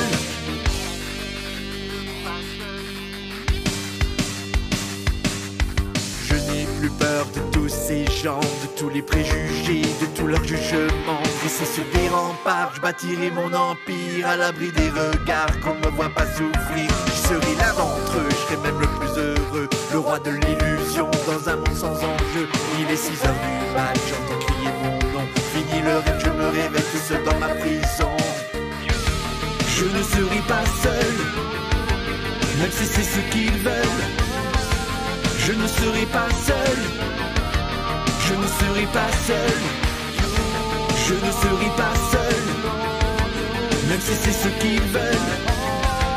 Je ne serai pas seul, je ne serai pas seul.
Le sur les réseaux parce que franchement, un garçon adorable, plein de talent et il a un beau métier. En tout cas, découvrez-le parce qu'il n'est pas que artiste. Il s'occupe aussi de certaines choses qui sont très dures dans la vie et c'est un homme qui est très très fort et plein d'avenir. Merci beaucoup à Frédéric Kerbidi. Alors, on va continuer, mon cher Alexis. Eh oui, hein, parce que qu'est-ce que tu peux Là, je te piège exprès, parce que là, du coup, je te regarde maintenant voilà. Et je dis, mais effectivement, alors dans ce genre de personnage, là, ça y est, je suis déjà en train de mettre en scène. C'est vrai, tu mets en scène. Bon, eh ben écoute, pourquoi pas, mais avec grand plaisir. Tu sais que, voilà, je viens de le dire, oui, un seul en scène, un truc, ça se prépare et ça fait un petit bout de temps. Bah, malheureusement, il y a eu le confinement, mais le contact, il est bon. Tu sais, ce qui pourrait être intéressant, c'est que, entre autres, on puisse recréer quelque chose comme ça sur un principe d'émission et de voir ce personnage avec des couleurs différentes. Et entre autres, dans tes invités, tu aurais un certain Christophe Blanchet. Ça pourrait être très, très intéressant. Exactement. D'avoir justement, là aussi, un clin d'œil décalé sur la politique. Ah bah bien sûr. Et justement, dans peu de temps, je vais avoir justement un livre qui... Enfin, c'est pas le mien, là. J'ai rencontré quelqu'un qui écrit un livre sur le cinéma, mais c'est le cinéma et la politique, comme il y a eu aussi à Cannes le cinéma et la drogue. Et là, c'est le cinéma et la politique. Je t'en avais parlé, Robert, justement. Donc, je le vois cette semaine au festival. Première interview, puisque en fait, il a refusé à une chaîne de télé et il a préféré que ce soit avec moi. Donc, je le remercie beaucoup. Cette personne, super. Vous le découvrirez bientôt dans les prochaines émissions. Alexis, si on repart en actu au petit écran. Alors, il y a voilà. On t'a vu, Nestor Burna, Famille d'accueil, Boulevard du Palais, Joséphine Ange Gardien, prochainement à la télévision dans une série avec Capitaine Marlowe. Ouais. Alors, avec José Dayan, réalisatrice, quand même. Ah oui, il y a de la tenue. Il y a de la tenue, ouais. Hein, voilà. Mais elle me fait penser un peu à ma présidente de Ciné-Théâtre. Voilà. Ouais, mais elle est magnifique. Voilà. Voilà. Ah, et alors, bien sûr, tu joues aux côtés de Corinne Massiro. Alors, comment s'est passé le tournage? Parce que bon... On ne peut pas dire autrement avec ce qui s'était passé à la cérémonie. C'est une femme qui est franche. Il y a des choses à la raison et des choses un peu... Enfin, chacun son opinion. Mais c'est une femme qui est une très bonne actrice. Oui. Voilà, et je pense qu'elle a dû... Elle sait mettre aussi à la fois la valeur, mais aussi peut-être driver un peu le comédien qui joue avec, non? Si c'est nécessaire, elle le fait. D'accord. Voilà. Et ça, je l'ai bien pigé tout de suite. Donc, j'ai tout de suite montré, voilà, parce que évidemment, elle en voit beaucoup. Oui. D'abord, José, j'avais déjà travaillé avec, donc ça, c'était intéressant. Oui, c'est pas la première fois. Et puis de la retrouver comme ça, quelques années, j'aime beaucoup José Dayan, donc voilà, c'est aussi une tellement belle personnalité, tellement forte que ça serait intéressant un jour de développer un peu plus. Et j'espère bien la retrouver sur d'autres tournages. Et concernant en tout cas Corinne, alors j'étais heureux aussi parce qu'il y a eu une très belle rencontre avec Benabar en ce qui me concerne. Vraiment, il m'a fait un mot super là pour le festival aussi avec tant d'autres. Nolwenn aussi, le roi qui était vraiment à l'écoute et j'ai pu lui donner un petit conseil. Enfin, il y a eu une rencontre super et puis casting génial. Et concernant Corinne, En fait, c'est comme un peu à la boxe, tu vois. Il y a un premier round, on s'observe un petit peu, quoi. Il y a un petit... Alors, parce qu'elle en voit beaucoup. Donc, il faut être dans tes bottes. C'est pas la peine de faire le genre Fayot, machin, truc bidule, j'aime ce que vous faites, etc. Tu vois, faut être là. Et en même temps, toi, tu es là pour un rôle précis. Donc, tu es dans ton personnage. Et en même temps, il faut être attentif et sympathique aux propositions qui sont faites. Et quand elle a perçu, c'est le côté théâtre, tu vois, elle a perçu ça, qu'on était des artisans, tout de suite, elle était partante. J'ai même fait une petite proposition qu'elle a saisie. Elle est partie sur autre chose. José l'a senti. On a fait une petite impro qui n'était pas écrite. Et puis voilà, là, le move était là. Donc, ça fonctionnait bien parce que j'étais son adjoint là, dans cet épisode-là. Qui sort là, fin septembre, début octobre. Ouais, ça devrait être là pour la rentrée. Je pense pour la rentrée. C'est un inédit. Donc à la télévision, c'est toujours un peu décalé la rentrée. Ouais, c'est ça. Alors, entre deux, il y a eu cette cérémonie, etc. Moi, j'ai rencontré juste avant. Et c'est vrai que c'est un univers, quoi. Et ça me rappelait un peu quand j'ai travaillé avec Archaos, etc. Pierrot, ce théâtre comme ça, théâtre-cirque, etc. Enfin, c'était une expérience vraiment intéressante. Et les codes, il faut accepter. C'est-à-dire que là aussi, tu as une personnalité, faut pas jouer contre, faut jouer avec. Et c'est comme avec Charlie Lee. Il faut rentrer dans son jeu. C'est-à-dire, faut rentrer dans le jeu, mais il faut pas non plus te laisser bouffer. Oui. Voilà. Et je pense mettre des barrières, sinon... que ton personnage, en tout cas, ait cette autorisation d'être complètement... Et elle respecte ça. Quand elle voit que ça tient, elle était super partante, quoi. Et ça, c'était agréable, parce que tu sentais que c'était... OK, on est sur le même ring. Et ça, c'est agréable. Quand tu sens que tu peux le faire avec le comédien. Et parfois, c'est pas le cas. Hein. Même avec des gens qui ont énormément d'expérience, tu te rends compte d'un seul coup que ça peut dégouliner. Hein. Et que c'est très technique. Et là, c'est intéressant quand justement, on va le chercher un peu. Et Charlie Lee aussi. Charlie Lee Couture qui est dans le tournage. Il est très bon, lui, comme acteur. Vachement bien aussi. Parce que il me fait penser un peu à Jean-Yves dans le Miles Davis, Jean-Yves Lemoine.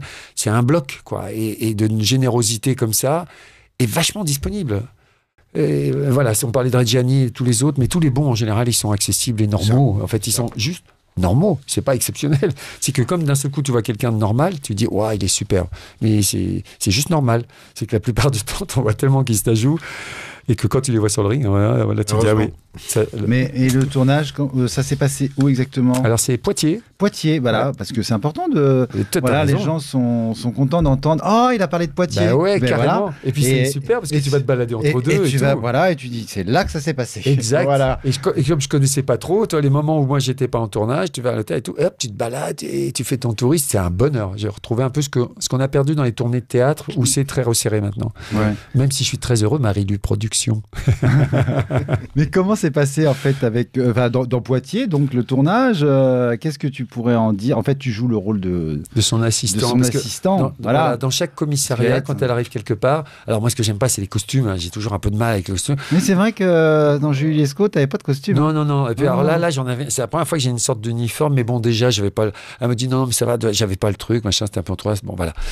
Une fois que ça. Elle avait toujours le chapeau, bien sûr. Oui. Ça, c'est énorme. Parce que le pire, c'est que j'avais envoyé une photo à José en lui disant, regarde, j'étais près de Dieppe, à Dieppe même, je crois, et j'avais fait un espèce de selfie, et j'avais eu une idée que j'ai proposée à José, mais elle m'a dit non, parce que le code France 3, c'est pas possible. C'était que je sois de dos sur le premier plan quand elle arrivait, et que avec la silhouette comme la sienne, un grand par-dessus comme celle, et qu'elle arrive, et qu'elle ait l'impression de voir son double. De dos, et que je me retourne et que je sois l'assistant.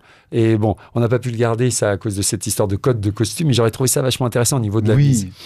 Mais voilà, donc elle était dans son personnage, quoi. Et comme elle improvise, c'est génial, parce que ça te force à être attentif.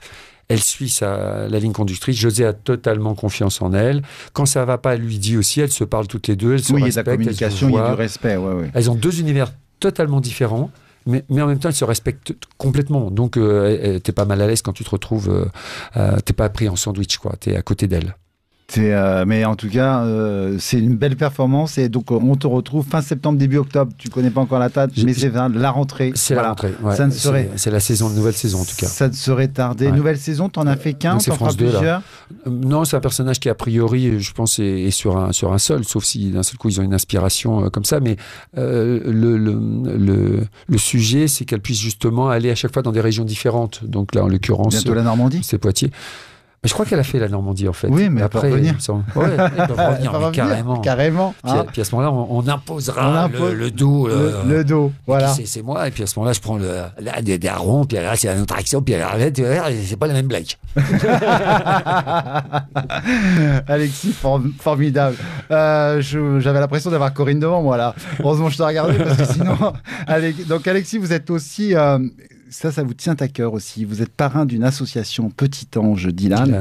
mais d'une deuxième aussi association. Ouais, Noah Lou, quoi. Voilà. Et alors, cette association Dylan, c'est pour les enfants atteints d'un AVC, c'est ça? C'est ça.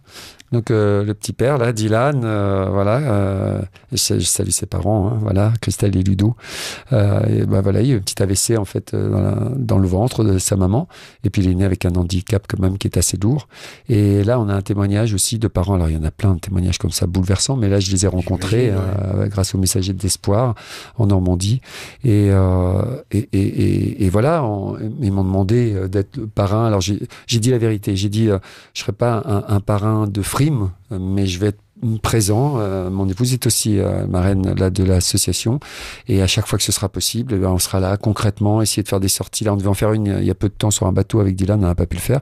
En tout cas, tous les fonds sont bienvenus, évidemment, pour ce genre d'association-là, parce qu'il y a des soins qui sont très lourds, et cette famille-là est très présente pour Dylan. Les parents ont arrêté de travailler pour s'en occuper. Enfin, des deux, de toute façon, il n'y a pas le choix. Et malgré tout, voilà, il faut du matériel, il y a des soins qui ne se font qu'en Espagne, qui se font ailleurs, tout. Donc ça, c'est assez compliqué.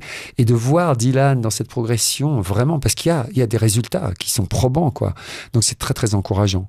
Voilà, donc association Petit Ange Dylan. Et c'est que, en fait, cette association, en fait, il y a des soins se fait que à l'étranger. Alors non, il y a des soins quand même en France, oui, qui se font dans la région, qui se font à Rouen, qui se font à Yvetot, qui se font un petit peu alentour, oui, puis qui Paris se font en quand France, et à Paris aussi. Alors Paris, c'est plus le cas pour Noah Lou, qui elle vient régulièrement à Paris, qui est une petite mère aussi extraordinaire. Et là c'est un parrain, notre judoka poids lourd que vous connaissez tous. Alors là tout de suite, il suffit que je dise ça pour que je perde son nom.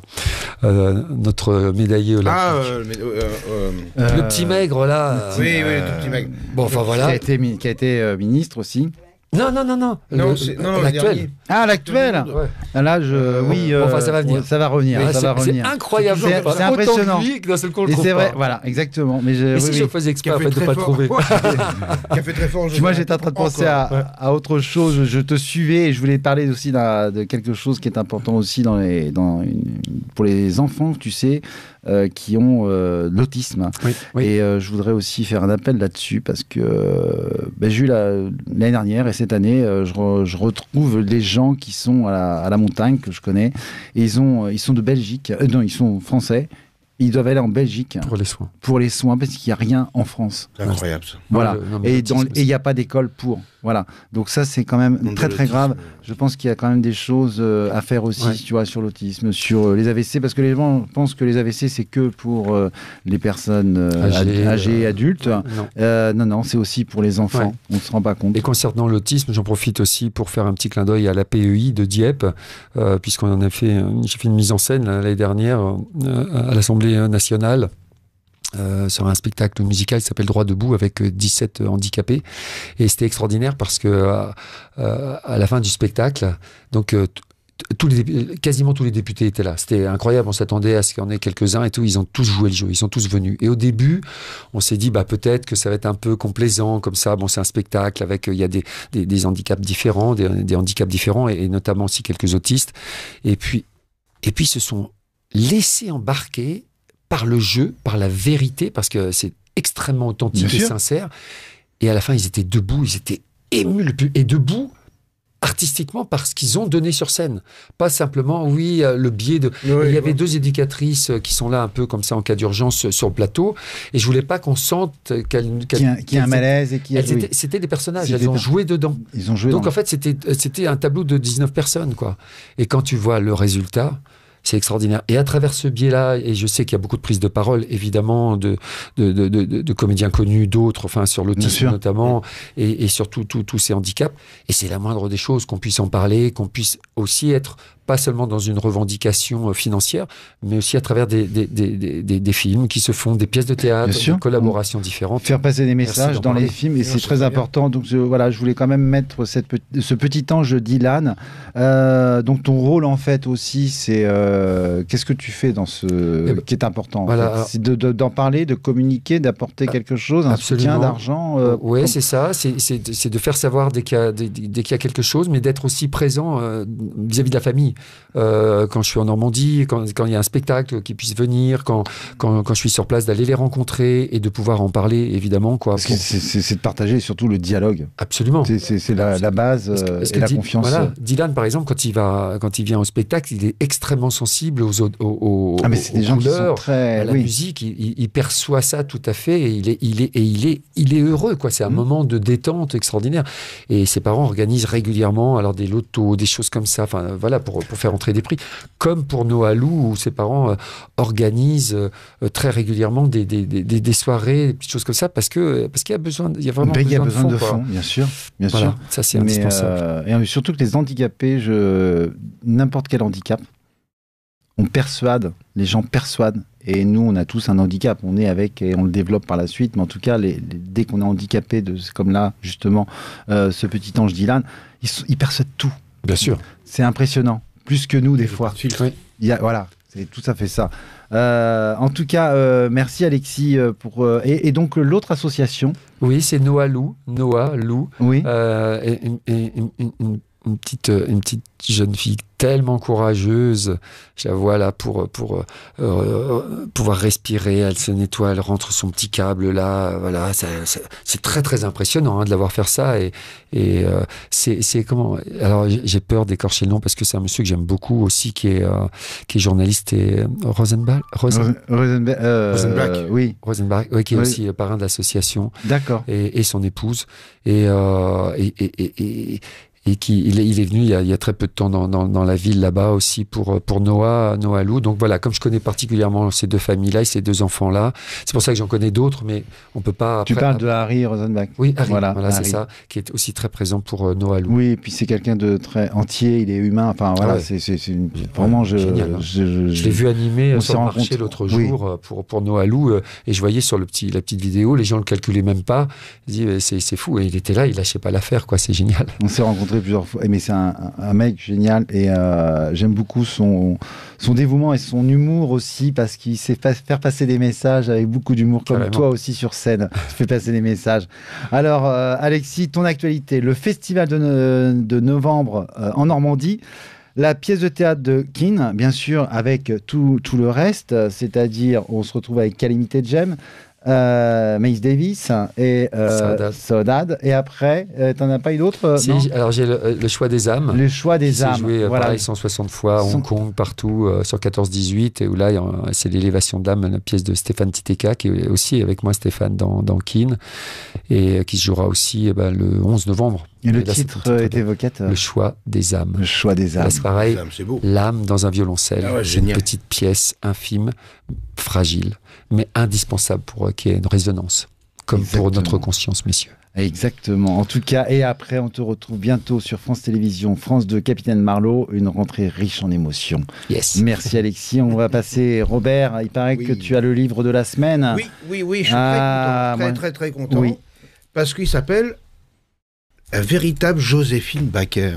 Wow. Voilà, on la remet. Il est temps quand même, parce que tout le monde l'avait peut-être beaucoup oublié.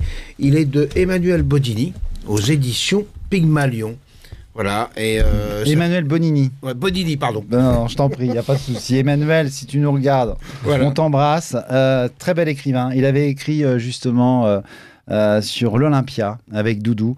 Et là, la semaine prochaine, je vous annoncerai le livre aussi qui est formidable sur Yves Montand. Ah, ça va être voilà. En tout cas, merci. Et alors, bien sûr, les éditions Pygmalion. Puis, pour faire une petite brève de métro, puisque c'est la saison 2, Thierry de Carbonnière. Donc là, ça, c'est... tu connais Thierry? Oui, super. Voilà. Thierry de Carbonnière. Ça fait non, juste avant l'été qu'il est sorti. Oui. Alors, plein d'anecdotes. Moi, je trouve ça génial. Ah oui. C'est à lire. Merci Thierry. Bref de métro, saison 2, n'oubliez pas. Il y a une autre histoire aussi qui est importante. Moi, je voudrais remercier Laurent Deutsch. Laurent Deutsch, Histoire de Paris, le Parisien. Paris de la nuit. Et ben, je peux vous dire une chose, c'est que la nuit d'aujourd'hui et la nuit d'avant, C'est pas la même. c'est pas la même. Voilà. Par contre, il y a plein d'histoires. Il y a sur Castel, il y a le petit journal et puis le dancing, le disco. Franchement, c'est une très belle revue. Laurent Deutsch, merci de cette belle édition en tout cas. À suivre. Et alors, pour rentrer tranquille, la voix de l'énergie, je vous propose Nathalie Bonneau et Véronique Lucioni. J'apprivoise mon stress, donc yoga, mantra, méditation, King Kong, non, voilà, mantra, enfin, respiration, c'est que du bonheur. Ce livre est sorti, il y en a 3 tomes. J'apprivoise mon stress, surtout à la date d'aujourd'hui. C'est bien de l'avoir. Vaut mieux l'avoir.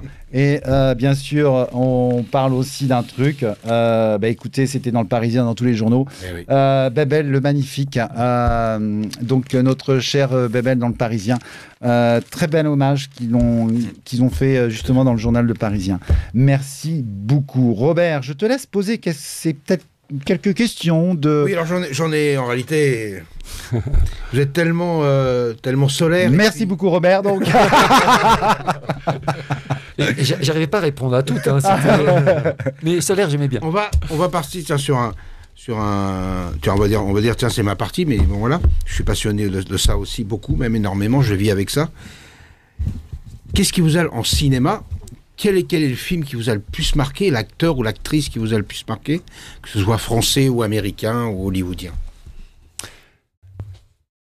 L'univers, en tout cas, de films d'auteur, par exemple, alors peut-être parce que j'ai fait beaucoup référence dans les mises en scène en général, et à cause de cette notion de personnages comme ça qui reviennent, qui évoquent, qui amènent une autre espérance, et les Noirs et Blancs, c'est Wim Wenders, Les ailes du désir.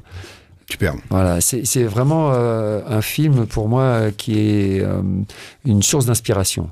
Voilà, en film d'auteur. Alors après, il y en a tellement, c'est vrai, c'est difficile de répondre sur les acteurs. En tout cas, c'est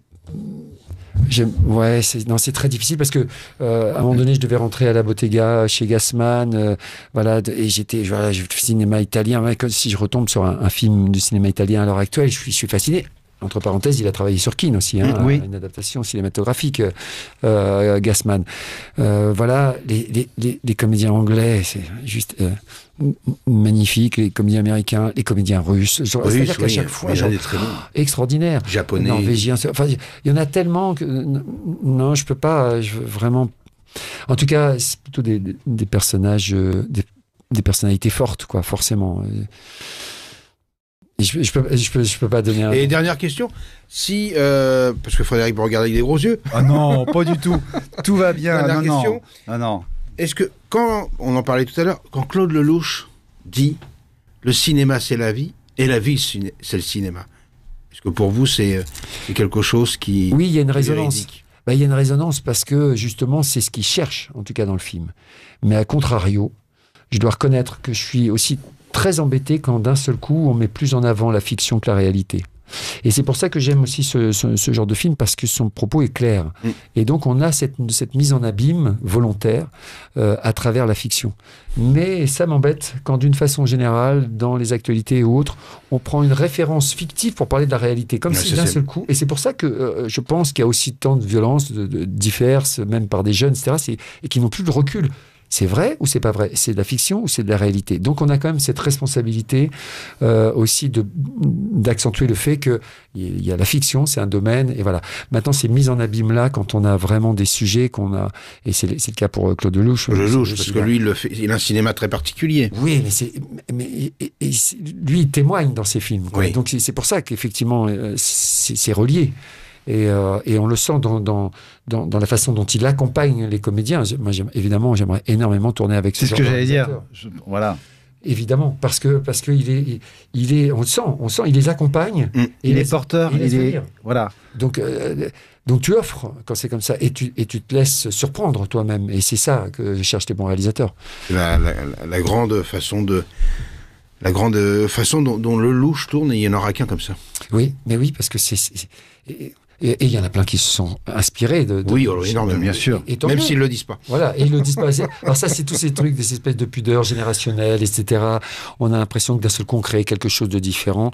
C'est pour ça qu'à chaque fois, pour moi, hop, ça revient par quel est le sujet, quoi. C'est quoi le sujet? Et normalement, on doit pouvoir résumer en une phrase, quoi. En une phrase, une émission. Bien sûr. Il y a ce mot qui revient souvent, par exemple, dans ta bouche, de bienveillance, de bonheur, etc. Bah, c'est pas par hasard. Et on doit pouvoir résumer en une phrase qu'on veut mettre dans une pièce l'intrait, en fait, dans un film. Mais en plus, Super. c'est l'amour, c'est mieux que la vie, comme dit Claude Lelouch. Oui. Son dernier film, là. Même dans ses films, il Et le dit. il le dit aussi, voilà. Et puis en plus avec une actrice magnifique, Sandrine Bonner. J'adore. Voilà. Que je connais pas, mais qui doit être, belle avec grand personnalité, je avec pense grand aussi. plaisir. Mais tu sais qu'elle est en Normandie aussi. Oui, il y en a Et plein. voilà. Donc Sandrine Bonner, si tu nous regardes, mais là je pense qu'elle doit être occupée avec tout ce qui se passe entre le festival et Ouais. puis le L'actualité. décès, l'actualité exactement. En tout cas, je voulais continuer avec toi, Alexis, pour te dire, est-ce que tu connais le questionnaire de Proust? En tout cas, je l'ai jamais vraiment appliqué. Voilà, alors je vais pas te faire toutes les questions. Voilà, mais la couleur que tu préfères, Ah, c'est lavande. la couleur violette, lavande? Ouais. Parce que avant, je serais parti sur des évidences comme ça, mais comme elles sont toutes vraiment belles, je l'associe à un parfum. Donc, Tu lui associes la couleur avec un parfum. Ouais. Et ce lavande, ce parme, Ça définit la Ouais. personnalité. Ouais. Attention. La fleur que vous aimez, donc du coup. Mais c'est pas forcément du lavande que j'ai à la maison, par exemple. Et c'est ça qui était... À la campagne, j'ai beaucoup de rouge. Voilà, c'est quelque chose qui me dynamise énormément. À la maison, on est sur des espèces d'anis, un peu, des choses comme ça. Donc, c'est tellement. Enfin, l'arc-en-ciel, il y a tout. Quand tu vois un arc-en-ciel, ça Ouais, pourrait être une complètement. réponse. Voilà, quelle couleur l'arc-en-ciel? C'est gay. Enfin, ça dépend dans quel sens. C'est joyeux. C'est joyeux. Voilà. En tout cas, et la fleur que tu aimes Oh, bah, l'iris pour ma grande fille. pour ta grand-fille. Parce que c'est aussi l'alliance entre Dieu et les hommes, c'est l'arc-en-ciel, quoi. C'est aussi l'iris, quoi. Donc, mais toutes les fleurs, j'ai beaucoup de fleurs à la maison. Et puis l'iris, c'est peut-être aussi un signe aussi de ce côté riche. Je te parle pas, tu sais, dans les châteaux. Tu vois Oui. Tu vois, ce côté Ah, ouais, iris, ouais, la c'est richesse, mais intérieure. Hein, Ouais. on parle pas d'argent. C'est Mais elles sont tu vois, le lilas, si j'associe à une couleur, à une odeur, c'est le lilas. Et puis le lilas, c'est l'amorce du printemps, quoi. Moi, j'ai lilas en bien sûr, Normandie. dès qu'on voit. Oui. Et là, j'en prends soin. Là, je suis en train de pour qu'elle Oui. reparte. Et dès mai, je vais la voir. Et je mets et quand il y a une petite pluie, alors là, c'est une recette. Vous mettez la tête carrément dans le lilas et vous le sentez. C'est impressionnant. C'est Ça comme reste le tout muguet. l'été, quoi. C'est comme le muguet. Hein, quand ça Ouais. commence à Ouais, éclore, c'est impressionnant. Extraordinaire. Hein. Ça me semble. Et ton auteur favori? Ouais. Auteur théâtral? De tout. Ton Ah, auteur. non, je suis dans la littérature russe, quoi. Bon, oui, total. Ouais, ça va. Ouais, Dostoïevski, Tolstoï, Pouchkine. Et qu'est-ce qui t'intéresse, justement, Bah, c'est tout ce qui m'échappe un petit peu, mais que je ressens, dont on parlait au début de l'émission, quoi. C'est toute cette âme slave. et justement, c'est cet peut-être univers. aussi cet rattachement avec ton père, C'est ça. je pense. C'est ça. On revient à nos Ses sources, origines. à ouais, ses origines. ouais. Voilà. Alors, quelle est ta devise? Marcher par la foi plus que par la vue. Très beau. Très, très beau, ça me touche. Et donc, pour toi, le bonheur, c'est quoi? C'est d'avoir la conscience éveillée, quoi. Merci beaucoup. Bravo. Merci beaucoup, Alexis. Je t'offre Oh, le petit carnet où tu pourras marquer l'art du bonheur. l'art du bonheur, le bonheur que tu pourras marquer et dévoiler dans tes prochaines pièces de théâtre avec grand plaisir. Merci beaucoup. Merci beaucoup, Alexis Dassault, d'avoir accepté notre Attention, ça me invitation. mettait tout de suite un peu de prod. Tu vois, voilà, il y a des fois, on fait des erreurs, c'est la première, on reprend, c'est la rentrée qui me calme. Yes. On veut bien du financement, Ah, quand même. voilà. C'est- C'est pour ça que je t'ai mis l'enveloppe dedans. J'ai vu. Ah. En tout cas, merci d'avoir accepté notre invitation dans Merci. 20 heures le bonheur. Plaisir. Ah, C'est un plaisir pour nous. et surtout, n'oubliez pas l'actualité d'Alexis sur France 2 et aussi le cinéma? Pardon. Dis-moi tout. Non, Oui, dis-moi tout. on fait un petit coucou à Caroline, qui est Caroline Voilà, Spinaz, notre attachée de presse. c'est ce que j'allais dire. Cette connexion. Oui, merci beaucoup à Caroline qui nous suit aussi. Une femme formidable avec un grand cœur. Ouais, vraiment, ouais. Et Et puis aussi à Perle, parce que j'avais laissé un peu les agents pour le cinéma, etc. Et maintenant, je suis entré chez Animae Talent, voilà, une jeune agence prometteuse. Et il y a Perle qui est mon agent, donc Perle et puis Natacha. Et ouais, je pense qu'on fera un beau petit bout de chemin ensemble. Bien, c'est ce qu'il faut. c'est sûr. Et tu voudrais dire encore une dernière... Allez, quelque chose que tu pourrais dire là, maintenant, un instant, un mot, une phrase, un verbe. Ah bah, le verbe, c'est le verbe aimer. Ça, ça se décline. Voilà, aimer au présent. Aimer au présent. C'est vraiment ça. Donc, alors, ma petite maman, ma petite famille. C'est un peu ça le bonheur, c'est d'avoir partagé. C'est ça. Et les 2500 personnes que je ne néglige pas. Je vais venir vous voir individuellement, ça, je vous l'assure. Ouais. Non, chut. On le dira, mais on le verra. Et je sais que tu iras. Et tu le feras parce que justement, voilà. Il y a toute la côte normande, Cabourg, tout ça, qui est une très belle ville aussi que je sais que tu aimes beaucoup. Ben oui, on aime notre Normandie en tout cas. Ouais. Et on aime le cinéma, le théâtre. Donc vraiment, merci Alexis. Merci à vous. Merci beaucoup. Merci mon Robert. Ah bah, merci, grand plaisir. Je suis très content d'avoir partagé cette première émission avec toi. Bravo. Je voudrais remercier aussi Philibert, qui est à la technique. Voilà, c'était notre première aussi avec lui. Donc je remercie beaucoup et je suis très content de travailler avec lui. Merci chers auditeurs de nous avoir suivis justement sur 20h le bonheur et sur Radio Armada. Et je voudrais juste dire une chose, cette émission, je la dédie à Jean-Paul Belmondo. Ouais. Merci et prenez soin de vous et ciao. À mardi prochain. On l'applaudit. Merci.